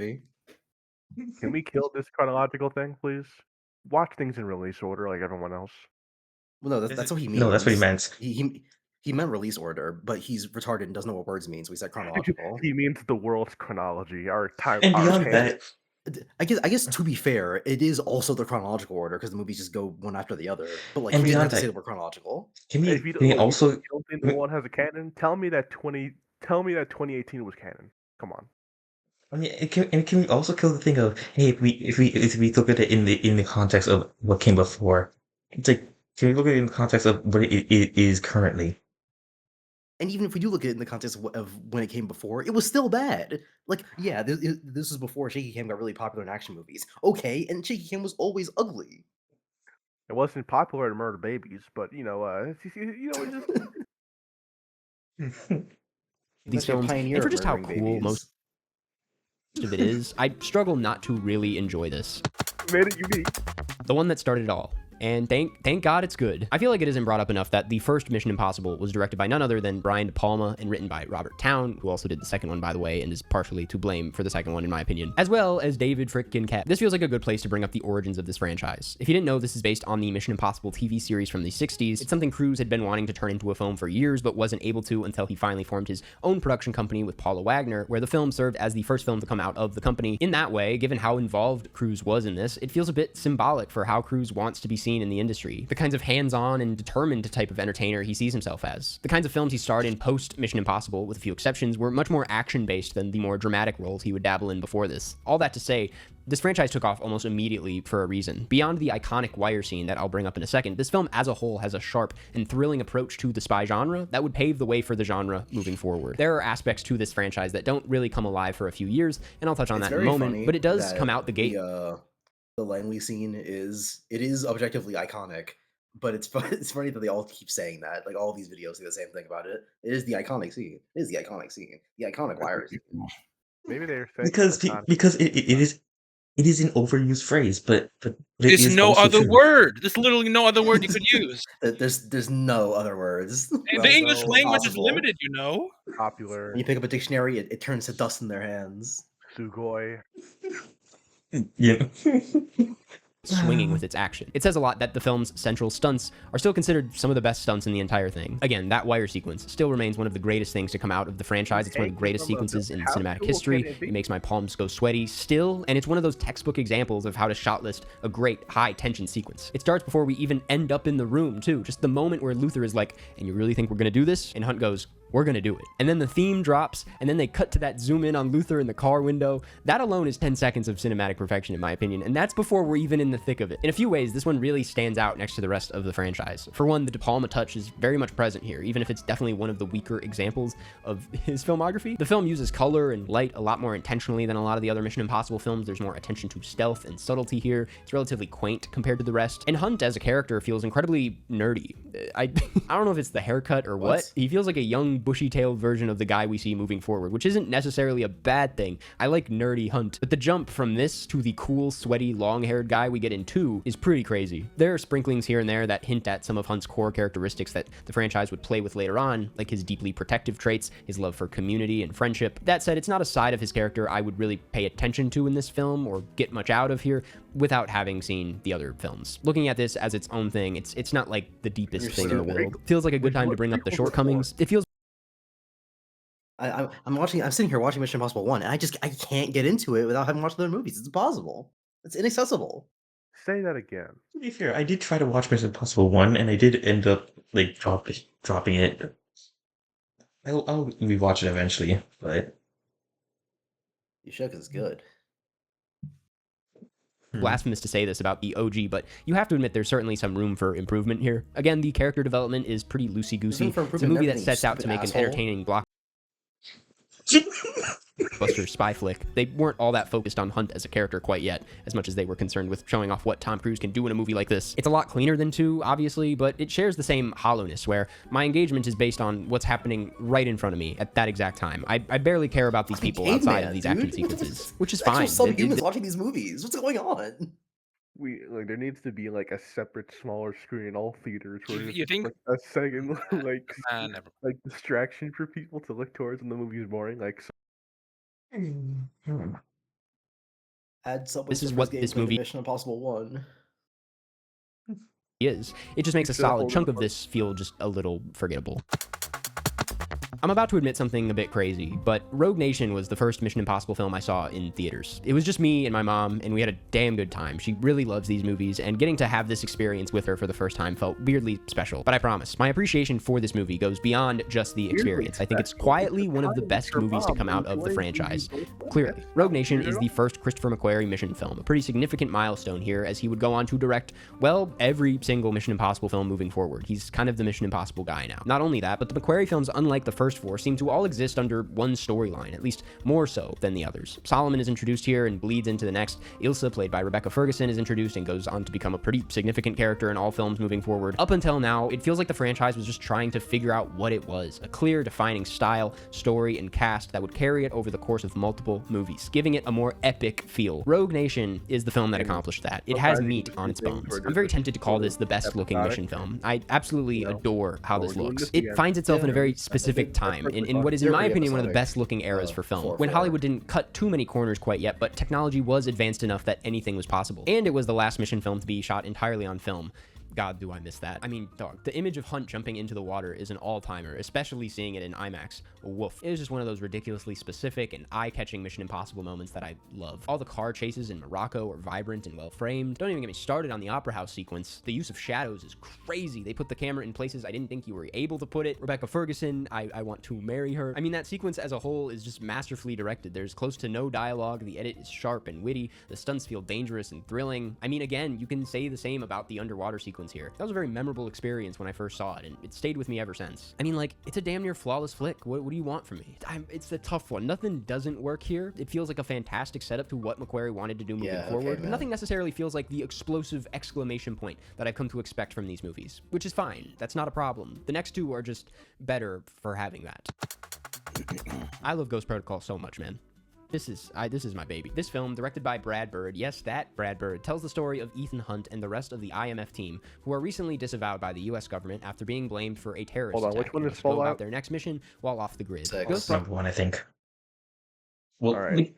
In the list, I mean. It's such a unique film in the context of the series. It's in between the McQuarrie said films, it, right? which feels I don't think unique you in said their it own yet. way, No. but it's not like My it point functions was, as do you think independently that they as the got three that bad came after before. trying I guess to what be I'm trying to say is serialized? this, without relying on what came before or no, after it, after trying to be serialized, understands those ones are exactly good. what a Mission Impossible should Remember, be. the It's list kinda crazy to from me that Bird best didn't to return worst for more. I goes think he 6, 1, 5, 4, 3, 2, 7, 8. Yeah, but that's literally a two-parter. And really well, that's just because those understand- are bad. True. Like this the movies being good has nothing to do with. There's no correlation with whether or not they like connect to each other. It just so happens that 2 and 3, the most disconnected ones, happen to also be the worst ones. Hmm. Next to the actual worst ones. character and has a lot more fun with the material than anyone else here. I think what works the most here is the humor. It really gets to me. I've never really considered the Mission Impossible films to be known for their humor, as good as Peg is at comic relief, but this one makes me smile a handful of times. You get the hallway illusion gag, which is just so watch the brilliant first and fun movie? to watch. They find a way to make the centerpiece stunt, the Well, scaling. he couldn't enjoy the first movie without the other They movies. get Jeremy Renner to be a little Right, funny. I mean, yes, that's of course. impressive. How Not did to I mention forget? both in the Like poster and in the morons movie, play Cruise rocks this little hood DMP3 up first look, for the and I first don't know one. if They wanna anyone has show ever looked off. goofier. I like it. I think it's cool, but I also think Tom Cruise with his hood up is just so silly in the best way. They top it all off with him disappearing into the fog. I mean, come on. On that note, this more than any of the others treats Hunt almost like a superhero. Not like a strange, godlike figure the way he's treated in Final Reckoning, but like he's this otherworldly hero who, cursed by this gift of his, can't live a normal life. Which gets to the root of what I love about him as a character, specifically in this one. It's made painfully clear in every Mission Impossible movie that Hunt is insane, but this is really the only one that feels rather upfront about how he feels about this, what it feels like to be alone in his position. It both makes Hunt a stronger character because of this, and makes the chemistry within the IMF team a hell of a lot stronger. Now that Benji is properly in it, this is the first film where it feels like they have a solid team, which is essential to making these things work. Like I mentioned at the top of this video, these films have been consistently entertaining since the beginning, and part of that consistency is keeping to a formula, making sure the action is exciting and the plot is serviceable. I've found through that it's hard to make a truly awful Serviceable Mission is Impossible crazy. film, but it's equally as hard to Actual make one that sloppy really there. stands out from the rest. Don't And I think be Ghost a- Protocol stands out in a good way. It's fun, it's colorful, it understands understands what makes Hunt special, but treats him like a Pretty human colors. being at the same time. It markets itself off of the incredible centerpiece stunt, the Burj Khalifa one, and then finds a way to elevate the intensity of that stunt in a way completely out of Hunt's control. I mean, that's brilliant to me. It challenges Hunt in a number of ways, and through that you actually feel like you learn something new about him in the process. It didn't have to do that. The action here is great, the plot is a blast, but it's better because of it. It went the extra mile. All of that said, I love this one. I really do. This, though, this is quite literally what it's all about. For about a month while working on this video, I was really expecting to put Ghost Protocol at the top, but upon rewatching this one, yeah, Fallout is a pretty important movie for this franchise. I think we can all agree on that. For a lot of people, this is the best one, and I'd argue it's what got people to take a step back and appreciate the entire series in a new light. It's the kind of movie that gets you to love the other movies more. It spreads. That's crazy. I can't think of a filmmaker or franchise or anything that has a movie that pulls that off. The story goes, Ethan Hunt and his team... I feel like there's a good few. It happens all the time. It happens a little too often, honestly. Join forces with a CIA assassin to prevent Causes a little bit of a fish in its history. Cities with nuclear weapons. I'm not sure you can apply the no skips term to a film, as you can't really skip scenes, but let's pretend you can for a second, because Fallout is a no skips movie. It's a movie where every single scene kind of hits. What did he say? This was made especially clear on a rewatch. Why would you Believe it or not, when I ever first in your saw this, I entire wasn't life in admit love to skipping scenes in a movie? The story goes, Ethan Hunt and his team join forces with a CIA assassin to prevent a big old plan to attack multiple major cities with nuclear weapons. I'm not sure you can apply the no skips term to a film, as you can't really skip scenes, but let's pretend you can for a second, because Fallout is a no skips Why would you bring it up then? Why would you pretend? Obviously you don't do it. Into hits, and this was made This guy watched especially Mission clear on a Impossible rewatch. Believe it or not, when I first saw this, I wasn't in love with it. I liked it a lot, but I think I was a bit caught off guard. Maybe because it was so overhyped at the time. But on a rewatch, I'm shocked at how much it hit. Maybe just because of the marathon I went on watching all these movies before I revisited this. But I found it to be both a love letter to the franchise and these characters, and the quintessential Mission Impossible film, the one that gets it all right and soars above what you might expect from these movies. Because while yes, we can agree on the obvious, the skydiving scene is iconic, the final 20 minutes leave you sweating, the bathroom scene, which is immediately after the skydiving scene, by the way, is probably the best fight choreography of the entire series. We know it looks amazing and it sounds amazing, and the edit makes these 2 hours and 20 minutes feel like 90. These are the things we've come to expect from the franchise, at least these days, and this does happen to be the best example of all of it. But on top of that, I find it particularly impressive how much the film actually achieves within a single runtime. I mean, this kind of checks off everything I mentioned today. It taps into Hunt's own personal conflicts, his complicated history with relationships and work. It builds on what the series has been working towards. You get a sense of confidence here, something that none of the others had up until now. It doesn't hurt that it's also the first Mission Impossible film at the time where a director has here history with relationships and work. It builds on what the series has been working towards. You get a sense of confidence here, something that none of the others had up until now. It doesn't hurt that None of the others had confidence? That's just a lie. In fact, you might even say 2 had a little bit too much confidence. It's also the first Mission Impossible film at the time where a director actually returned for another film instead of them finding someone else. It's definitely not as comedic as Ghost Protocol, yet it still doesn't take itself too seriously. The opening before the title drops is one of the silliest things I've ever seen them do. It hit particularly hard after seeing the new Naked Gun, funny enough. And for once, the movie doesn't ever feel like it's playing catch up with the plot. These have never been necessarily confusing movies, though they've come pretty close, but oftentimes, because of all the moving pieces, they fall victim to feeling overly mechanical in their storytelling, a bit rigid with their story, stupid, not leaving a ton of room to breathe. Fallout has both the cleanest narrative and honestly the deepest one. You never feel lost in this movie, and it deals out twists and turns. I think the most without ever feeling confusing like it's wheels in the Mission mud, Impossible all movie while is also probably tapping into Hunt's inner psyche somewhere. Either 7 or 8, and that's because they literally don't make sense. And because of the aforementioned, we have to eat the sun thing. On the way. I also have to mention that Henry Cavill is amazing in this movie and adds a lot to it. He throws off Ethan's confidence and sense of place in a really compelling way, something you don't see enough of in these films. If you can't tell, there's a little bit of everything. But Ethan, we can't get rid of the whole ocean. We're just gonna have to make it work, Benji. Everyone get some straws. That's how everything. That's how both movies work. That's how 7 and 8 both work. They say we can't do it. It's not possible. And Ethan, instead of coming up with a plan, says we're just gonna do it. I'll get some straws. We're washing down this shit sandwich with some salt water.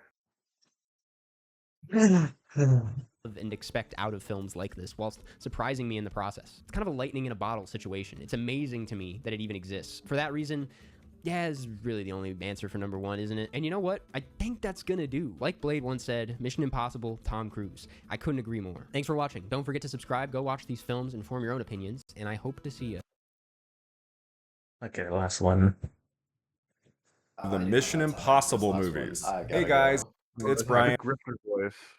All right. I do not have time for this last one. I have to go. Okay. Oh, we could See watch ya. that. We could watch that video about how Devil May Cry 3 is actually about ascension and like the fucking and how like Dante is the Buddha. I haven't played Devil Or May you just Cry watch 3. the one about one where it's like Dante's gay, actually. Yeah, I saw that one recently with a friend, and I was like, "Oh no!" And it was like, you know what? My friend was like, "You know what? I can see where they come from." And then they started dropping the incest stuff, and I immediately marked this person as this is just some Fujoshi shit. Yeah. This is all All it right. is. All right, See see you ya. guys. Good night. What's on the agenda now? Should we watch that video? I feel like I want to watch that video. I haven't seen it. The Which one? fucking Ascension and Devil, and like the like Buddhism and Devil May Cry. 1 second. It's from that Actually, same person. I've never seen Devil May Cry. I've never played Devil May Cry, so I wouldn't know what's happening with that. I should probably be able to like surmise some things then. You'll be the Gavin in this situation. I suppose. Like Devil May Cry 3 is the one I've played the most. All right. Quoted Just tell me where it is. This one? Buddhism and Devil May. Yeah, this one. All right. I also don't know about Buddhism, so. Let's see if they're cooking. But out of ignorance, they destroyed as if they were an enemy. Yeah. With the free of suffering, they chase after it in the Buddhist monk philosopher. The narrative of Devil May Cry 3 takes a surprising twist in the midst of the game. Arkham, a man who killed his wife to become a demon, appears to have been a pawn of Virgil's. Why does she sound like she's a movie villain? He has many faces. She sounds like a Ruby character. I just remember the I still have the 2 more hours of the Ruby debate. And that's going to be extremely frustrating because because I'm going to rant on that for like a few seconds. Because neither of the people there in the debate are any good. Nakama just fucking sucks because he doesn't because he's just completely understanding any of the good points that the other two make, and the other two he went like for like a good hour or so on just like on stuff that does not matter. Like this, like knowing about how old Adam was when he was with Blake does not matter to any part of the story. It does not change your arguments on whether this is a good or bad show. And it's Yeah, that sounds annoying. Before Dante as a demonic clown, seemingly harmless. Before Mary as a repentant sinner faking his death. Before Virgil as a man hungry for power, yet missing his daughter, and allows himself to be murdered by his partner. Yet all these faces are lies, used to mislead the cast into a trap. Appearances are not what they seem in Devil May Cry 3. A staircase that appears sturdy falls beneath Dante's feet. Statues in one hallway become dangerous monsters in another. Later, the entire layout of the tower changes, Devil May Cry with 3 doors as leading most to people new... do. Like people are always like, "Oh, Devil May Cry 3 always has like the best. It's like it's the best story in the franchise." I mean, yeah, I don't disagree with that notion, but I feel like people in general like overplay the story value of Devil May Cry 3. You know. I hear that. Like I don't want to say it's common, but I've seen a bit of videos trying to wax poetic on like action games that have like not adequate. I want to use a more derogatory. Not that's not even close to adequate. Point being, the story is like okay, but people are trying to wax poetic or philosophical about the meanings from characters. Like in No More Heroes, they're trying to say how each fight represents. I almost call him Virgil for a second there. Whatever, Robin Atkin-Downs character, and I was like, dude, it's not that complex. He just doesn't like hitting women. I don't want to seem like I'm just very thought terminating or anti-user, but I really don't think, because like let's go with the hypothetical that okay, sure, Hideki Kamiya or whoever was directing probably didn't intend for all of this to be surmised from the story. But if you do surmise that from the story, does that make it better because you strung along the pieces and you like build the building? It's kind of like getting a box of Legos from like, you know, John Lego, right? And because you take those Lego pieces and build whatever you want, you praise John Lego for making that shape for you. In a It's sense. Yeah, I got dumb analogies kind of on the way. It's like I can't believe John Lego gave me this awesome idea to make this cool castle when it was all you. You just were given the pieces that could have been molded into quite literally any shape. Alright, you can unpause now. Seemingly impossible locations. Up is down, right is left. The world is not what it appears to be. Reality is not real. Everything is made of illusions and dreams. It's the demon world. It's going to be weird. This is a world built upon the ideals of Vajrayana Buddhism. Okay, the pause. You're losing esoteric me. traditions. You're losing me, ma'am. Them, Mercedes, whatever their pronouns are. That sounded very, very mean, but you get the idea. But I'm not familiar with the fucking Kuma Sutra to adequately like talk on this, but I do know the Dante parts. So talk to me, lady. Of Buddhist thought. The beliefs, the symbols, and the ideals of these ancient schools of thought are found throughout Temen Nigru and the plot of DMC3. Oh my god, and these pause. themes create a story. I know what they're gonna do. They're gonna say that when you go up the tower, it's you going through the heavens to achieve nirvana. That's what they're gonna say. With far more depth than is immediately Hey clear. Virgil, you And kept it your chakras begins in with check. the realization that reality is I hear you gotta empty. work on your Muladhara. The general teachings of Buddhism are very accessible.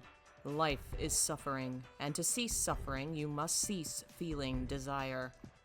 It's not a completely accurate summation of the core concept. Essentially, Buddhism teaches that wanting things we cannot have is the source of all strife and suffering. Controlling our desires Virgil leads to the wants end of power. suffering and ultimately spiritual peace. This is universal to Buddhist traditions around the world. Vajrayana Buddhism, however, has its own unique interpretations of Buddhist tradition, which make their way into DMC3. We know for Wait, certain it is this. Isn't there like a is it like Lester? You played Devil May Cry, right? Nope. Oh, well, I do think there actually is like a key item in Devil May Cry 3, the Vajra or something. That's gonna be weird. It could be. It's not like they haven't pulled from Buddhism and Right, but it's also because it's a Japanese game and they love Buddhism. They love Buddhism. Strand of Buddhist thought being referenced in the game. After all, it is the Vajra, the symbol see? of this tradition, which is an item in the game called the Vajra. The Vajra is an object with roots in the Hindu tradition, which has The key items in Devil May Cry have like never mattered. They've just sort of been like just find a thing to open the door, and then like they have some flavor text. And admittedly, very funny flavor text. Like there is like an implication with like something called, I forget what it's called. Like I think it might be called the Samsara, which is very funny. But it's like I think it's like control of all of time and space. But all Dante uses it to do is to like open a time door. I just find that funny. become the symbol and namesake for Vajrayana Buddhism. Originally, it was the tool of Indra, god of storms, representing lightning which could strike at any moment from the sky. It can also mean diamond, referring to something natural and indestructible. A sudden, unstoppable force, the hardest material in the world, completely unbreakable. Nothing better represents the concept Now, it can't of mean power both in of those every things, manifestation. because that'd just be stupid. Be hard as diamond because diamond is unbreakable. I don't like it when people be like, no, a thing can mean this, and it also means this. And they just somehow related back to like the first context, or the context that the original word that they brought this from, which is annoying because it can't just mean both of those things, can They try to catch all of the like terms they can use so they can they have more chances to tie it to Devil May Cry. Like she's like fighting like the Gigapete, and it's like, how can I make this about Samsung?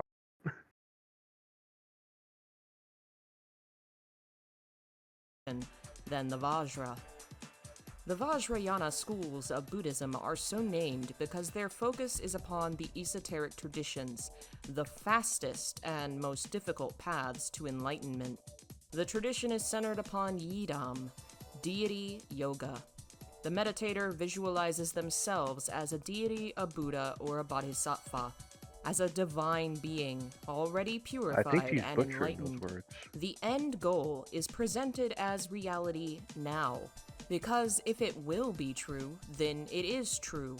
If you will be enlightened, then you already are. The possibility already exists within you. Atop the Temen Nigru, Dante awakens to his full power as a demon. But the possibility of that awakening is not something that was created at that moment. It always existed. Dante's demonic self could have awoken at any time. In the same way, deity yoga presents the meditator as an already awakened deity, bringing the visualization to reality by presenting it as already real. When your mind believes it, you work towards making it reality, then it becomes real. You become a Buddha in this life. Pause. A facet of esoteric. I don't think there's a single thing you can't attribute that to when it comes to like a person like growing stronger or like improving themselves. Like Goku going Super Saiyan could be like tied to Buddhism if you really wanted it to. It just seems like a catch-all. True, but if you can't correlate it back into Buddhism, no, maybe. I don't know. It's kind of like all roads lead back to Journey to the West. So I guess it doesn't matter. Cause like if you really tried, you can just make it sound like it is. Yeah, I suppose you're right. Yeah. Well, Renbu Devils. It's totally Dante and Virgil. Buddhism is sunyata, a Sanskrit term that is often translated as emptiness. Everything is made of something else. Nothing in reality is inherently real on its own, so nothing really exists.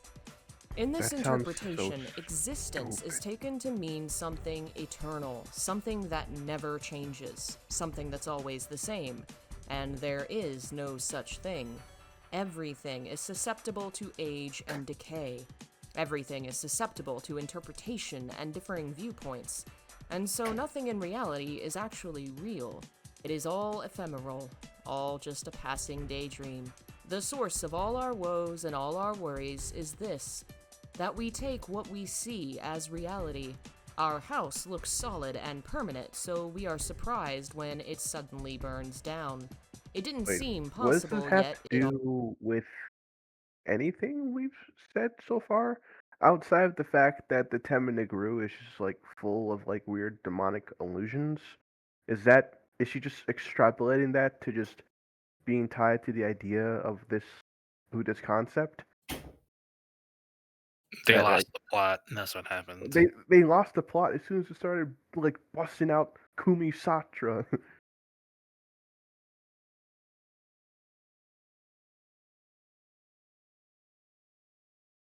Always was. everything is subject to change. This goes even further to our sense of identity, of self. Our perceptions of reality make us believe in the existence of what is called subject and object, that there is an I and a you, that I am a thing that exists and you are a thing that exists outside me, opposing me. The Look, subject versus object view of the world is the source of all conflict. Once there is an I, there is possession, there's selfishness, envy, like anger. It I is watched only it by back in recognizing. middle school, but like after there's like an episode where like Ray is like talking to herself about the idea of like an ego. It's like there is the me that I know, and then there's the combinations of the you that people perceive you as, and do you even know who you are? And it's some shit. That's just ego. Well, that's the ego and id type scenario. Yeah, and like Ray is, it's very much like I'm gonna just talk about things that sound very deep and philosophical. Because we all know Evangelion is a bad show. I mean, I don't remember my opinions on it outside of just being very confused.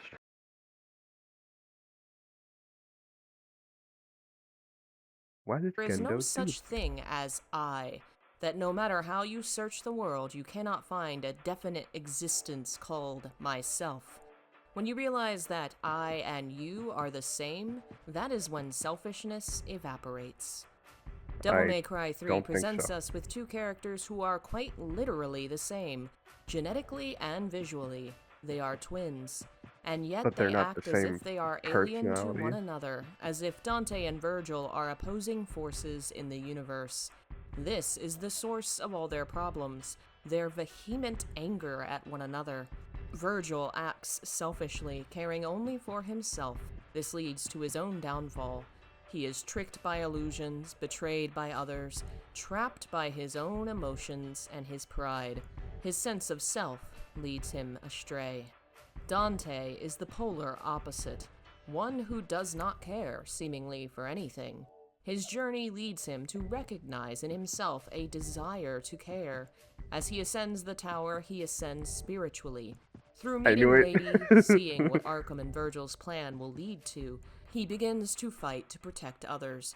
It is after this game that the rest of the series happens, and we see a Dante who goes. Someone with no context to any of this, like I can't say that this seems fine, but yeah, but here's the issue. This is you can apply this to so many that it can't be an intentional thing done by the creators. It's something you can just surmise from any story that's being told this way. There's something you can really say about this that's right or wrong, because there's so much that does like follow this idea. I guess if you want to tie it back to Buddhism, the idea that it's just like, oh, Devil May Cry 3 is like special for its like Buddhist imagery and ideas, when these aren't just Buddhist ideas, these are extremely common ideas in the collective conscious. It's not Buddhism, it's just abstract thought itself. You know what I mean? I see. Out of his way to save others, even his enemies. It is through the trials of Temen Nigru, the spiritual ascension that he survives, that makes him the hero of the DMC series. The first set of challenges Dante faces is focused upon 4 doors. These trials simulate 4 of the 5 celestial Buddhas of esoteric tradition, as each is associated with an element and color of the celestial mandala. First, the blue door, which is entered right after you fight Cerberus, a monster frozen in ice, representing water. Then there is the green door, representing wind, which leads to the yellow door, representing earth, behind which you fight a giant bug that burrows through the ground. The last is the red door, which is quite literally on fire. Gigapede, it's a flying centipede. What burrowing does it do? I hate the Gigapede. It's a stupid boss fight. Not because it's hard, it's just stupid. You gotta stand on its back and hit its head. And it's just the clunkiest thing ever. All my homies hate the Gigapede.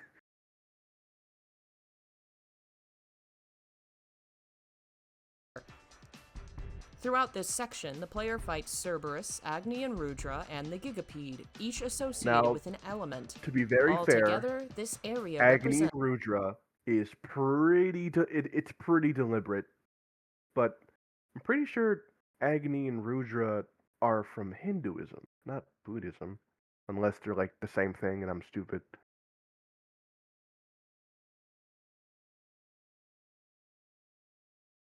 But the four cardinal they directions, just sort of the have four like colors, the allusions to all sorts of kind of mythology. Like if you've forgotten what this series is called, well, Dante and Virgil are references to the Divine Comedy.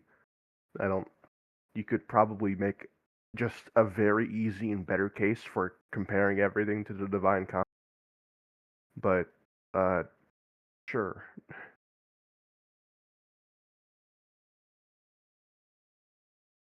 four elements, and 4 of the 5 major Buddha families. It is also during this portion of gameplay that Dante obtains the Vajra. Using it reveals the soul of steel. Dante obtains a soul that is unbreakable, just as the practitioner of Vajrayana Buddhism obtains a Vajra All the soul. Soul of Steel does This is make soul it is so you what can lets walk on Dante nothing. defy what appears real. The area below this bridge is called the Chamber of Sins. That's what's funny about English. Devil May In Cry Japanese, key items. it is They're like, called it's the Shinennaru coolest and no most Ma. dangerous thing ever. Shinennaru They let you means do this profound, really hyper-specific deep, things. or unfathomable, and Naraku is a term for hell that specifically relates to Buddhist concepts. The phrase no Ma is found throughout locations in Temen Nigru. Nearly half the areas of the tower have titles that end in no Ma. It is a term that means something akin to between or in between, but it is also an aesthetic in Japanese art. Ma on its own is a term that means a gap or space, an emptiness between something and something else. In Japanese art, the emptiness is just as valued and important as things that are present. In the West, it's referred to as negative space, and the Tower of Temen Nigru seems to be full of it. The names for the rooms in this tower focus on the elements of emptiness, on what is between here and there, a very Japanese and very Buddhist way of looking at the world. Having unlocked the final door, Dante is able to face his brother. Ultimately, he is defeated here and even appears to die, but this death is merely a rebirth. It is an awakening in which his true self, his dormant power, rises to the surface. Why gotta make it about like instruction? Yeah, rebirth. That's the Hindu thing. You guys know rebirthing. Yeah, like you could. Isn't You want to like also go a Buddhism on. thing? Like my whole problem here is that like not that even necessarily that she's wrong for saying that these concepts are in fact Buddhist and good time the Devil May Cry, but they're just such general ideas that it's worthless to make the comparison in my opinion. Because you know who else came back after seemingly died? Jesus Christ. Is Devil May Cry a Christian allegory? Probably closer to that than Buddhism, honestly. Yeah, I never heard of no Dante allegory. What the heck's this divine comedy you speak of? Yeah, who the heck is Virgil with an I? Works something like Dante's guru. In Tibetan Vajrayana Buddhism especially, the relationship between a student and a guru is considered essential for the passing of knowledge and the attainment of enlightenment. Certain forms of meditation in this tradition focus upon the sense of death, of absorption into the clear light as a method of reaching enlightenment. You prepare for the experience of death by mimicking the experience in meditation, and thus experience rebirth as an enlightened being. Dante experiences they don't meditate in through an Devil May actual Cry. physical death at the height of his journey, fighting is his at meditation. the hands of his own other self, his twin brother. From this point, the journey reverses into a descent into the Virgil is underworld. literally just Dante. I descends think Virgil into is an Virgil. area underground, navigating lakes and sunken opera houses. in a section of game that draws more on other traditions. Navon always weirded me out. But the story circles back like, around. I know it's obvious. The we ultimate gotta have a chapters of the sexy lady game in a and the final PS2 game, symbols of action the game. story. But Navon was also familiar with Dante's very old dad, Sparta, and she also finds Dante very hot. So one's gotta wonder. Should we cancel Navon, guys? Relationships with demons are very fickle, or Right. problematic, I should say. Right. Like, your dad was hot, and you are too. That's Nevin. But I gotta kill you, because fighting is hot. As we go from this person. I don't know what she was cooking with that fucking homosexuality video. Turn to She must have Vajrayana traditions. blunt. To open the door that leads to the second fight with Virgil, Dante Why must isn't it obtain working? 2 items, a golden sun and an onyx something- moon shard. These are something hidden missing. in 2 separate Must locations. more blood be The moon shed. shard is found in a room that in Japanese is called Between the Sinful Prisoners, once again referring to a hell-like place. The sun, however, comes from a room with a specific You mean Buddhist a term game in its name. based roughly on the This concept symbol of different is the versions of hell Japanese for a has a Buddhist- prison, and you have to make it about being Buddhist? Again, I hate to repeat myself here. That's a general concept. It's not just Buddhism didn't invent the idea of punishment. Wait a minute, isn't Buddhism just a collection of religions cobbled up into one? Oh my god, is No, Buddhism a it's fraud? about no, it's about I think there's like parts of it containing enlightenment that's important, but it is not a collection of religions. It did start somewhere. I don't remember where. I just remember I did learn about it. And I think yeah. all religion is a collective of religions. Well, not all religions, but I know what you mean. Yeah. Right. Concept. It literally means to cover or a veil. This is the desire to cover or conceal your sins in order to avoid punishment or loss. The sun, which in Buddhism represents luminosity of mind, is found in this room, a symbolic representation of the light that dispels the veil and reveals everything. In Vajrayana Buddhism, Buddhas and Bodhisattvas often appear in art alongside what are called sun and moon discs. These objects represent elements of enlightenment and the Buddha's accomplishments. The sun is luminosity and light, the light that dispels the darkness What does luminosity of mean? confusion. Does The that not moon just mean is light? the impartial compassion that cools Specifically the heat glow of suffering. something. Whatever. These two together I hate represent the English. union of upaya and prajna, or wisdom and skill. And in the game, using both together allows Dante to face Virgil once again. In Vajrayana Buddhism, it is the union of wisdom and skill that leads to enlightenment. Darkness Does and light enlightenment are mean major fighting visual Virgil? themes of this Because game. he doesn't win that Multiple fight. locations are centered around the ability or inability to see. The doppelganger boss fight centers upon shedding light on the darkness in order to dispel your false half. Light in Buddhism is enlightenment. It is truth. It is the realization of I the think nature it's of just the a world. weird demon person. Darkness is confusion, falsehood, the path to rebirth in hell, and the continuation of the cycle. In the final levels of the game, Dante explores the demon world for the first time, entering a series of locations named after the Buddhist concept of nirvana. It's a somewhat misleading translation. Likely, the word was chosen because it's the most recognizable Buddhist term to a Western audience. The term used in the Japanese version is Mingfu, a Chinese term for hell. One of these hells, the Infinity Nirvana, is called Owari Naki Mugen no Mefu.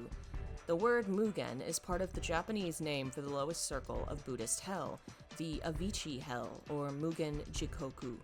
This is the worst hell to be reborn in, and one in which those who have murdered their parents or harmed a Buddha is born into. How do you harm a Buddha, bro? In Buddhist tradition, They're Buddha. there are many hells, but they are divided into 2 types, the cold could hells harm and Buddha. the hot hells. And which hell you go to is dependent upon the sins you have committed. Having a cold heart or being uncaring will lead to the cold hells. Being too hot-headed, passionate, or violent will lead to the hot hells. The hell section of the game is built upon Buddhist visual cues and ideas. The game loop is a circle, a trap the player is caught in. Only by breaking the cycle can Dante be free, a metaphor for the concept of samsara, the Buddhist idea of reincarnation. Human beings are forever caught in a I guess, cycle of bro. life, I death, think and it's because wheels have no edges. I think that might be it. I guess, bro. So there's no corner to turn to. Yeah. It's just it's just a nothing burger. It's just like, oh yeah, did you know that this is a Buddhist concept? No, it's not. It's not Oh, even. It's not even specifically tied to Gyoku or whatever she said. Hell, it's just the cycle of what did he say? It's one of the words. Whatever, it's a different concept than the hell metaphor you just brought up earlier. Right. Which is another thing I hate. birth. In order to break it, Dante must see through the illusions present in the cycle. Lastly, he must obtain the samsara, named for the cycle of rebirth. The appearance of the object is very similar to a variation on the Vajra, the Vishva Vajra, from the Sanskrit Vishva for world. It means the world as we experience it. It is an emblem of protection, stability, foundation, of reality as it is, not as it appears to be. It is the final object that allows Dante to enter the deepest pits of hell. The final confrontation with Virgil shows us a very different Dante. He's no longer fighting out of anger at his brother. He's fighting to stop him from harming himself and others. Virgil's already shown he's not using his power responsibly. Dante doesn't trust him with Spartas. Virgil is still on the selfish, deluded path, and he cannot see that what he has always wanted, the power to protect himself and his loved ones, is right before him. He does not see that the very thing he wanted to have the power to protect is the person he's fighting right now, the person he almost killed. Virgil is so lost in delusion that he has turned his reason for fighting around on itself. Virgil loses, but he is still trapped in his delusions and cannot let go of his pride. Just as he struck Dante and pushed him away on the top of the tower, leaving him for dead after cutting his palm, Virgil once again cuts Dante's palm to keep him at bay. There are some differences, however. We see that Virgil encourages Dante to leave before the door to hell closes. He pushes Dante away to keep him from following him into the abyss. While he is incapable of letting go of his pride and embracing the human world, he is no longer quite so distanced from his brother, and he cares about Dante's fate. It is not quite enough to save him, however. Dante's Buddhist journey has ended with the tragic realization Until he that came back nothing is somehow, but we permanent, don't talk about that life is suffering, and there will always be loss. And yet, he continues to fight on, learning to defend others, to try and lessen the suffering in the world, something like a bodhisattva of demons. Virgil's enlightenment is only just beginning. After selfishly raising Temenigru and taking countless lives, he will have to pay for his karma in hell. That happens quite literally in his case. He is tortured by Mundus, imprisoned, and loses his identity, suffering for at least a decade before he's set free. We then see him attempt to kill himself, an act that is also a form of harm and a crime in Buddhist eyes. A new self is born, a temporary self. I don't think that was V, actual who only exists suicide. I for think he just 45 wanted to make days in himself DMC. stronger by It's a separating very his weak parts. specific time frame. That's In not Buddhist suicide. tradition, the That's span of time between your death losing and a- your next trying rebirth to is get rid of the 49 parts of days yourself that or you deem less, and in unworthy. It's a Tibetan whole different thing. is called the bardo. It's a kind of half-life, a The semi-conscious Bardo. state of The transition Bardo. between lives. The El Bardo. V is that existence for Virgil, who finds himself reborn and in essence enlightened, having now learned through his suffering in hell and his existence as V, the lesson his brother learned decades ago. The world is suffering. Attachment is suffering. Selfishness is suffering. It is only by letting go of selfishness that suffering can come to an end.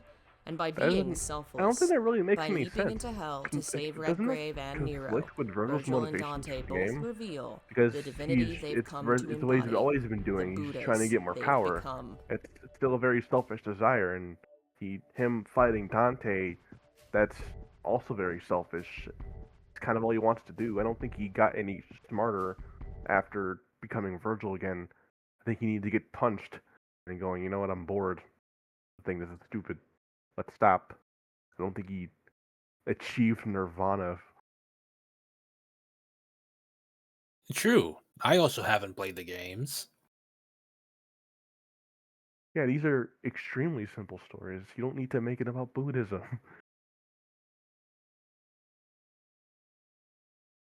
Okay. Well, I guess nothing will ever be as bad as that Home Horizon video. I don't know. The only thing else I want to do is play a bit of Fire Emblem. So I'm gonna try to do that chapter. If you're watching that. Well, I'm probably gonna lay down. I mean, regardless, I'm play it, but I'm already here for a while, so. Alright. I'm gonna do my own thing. Alright. How are you doing, Leo? I guess I'm okay.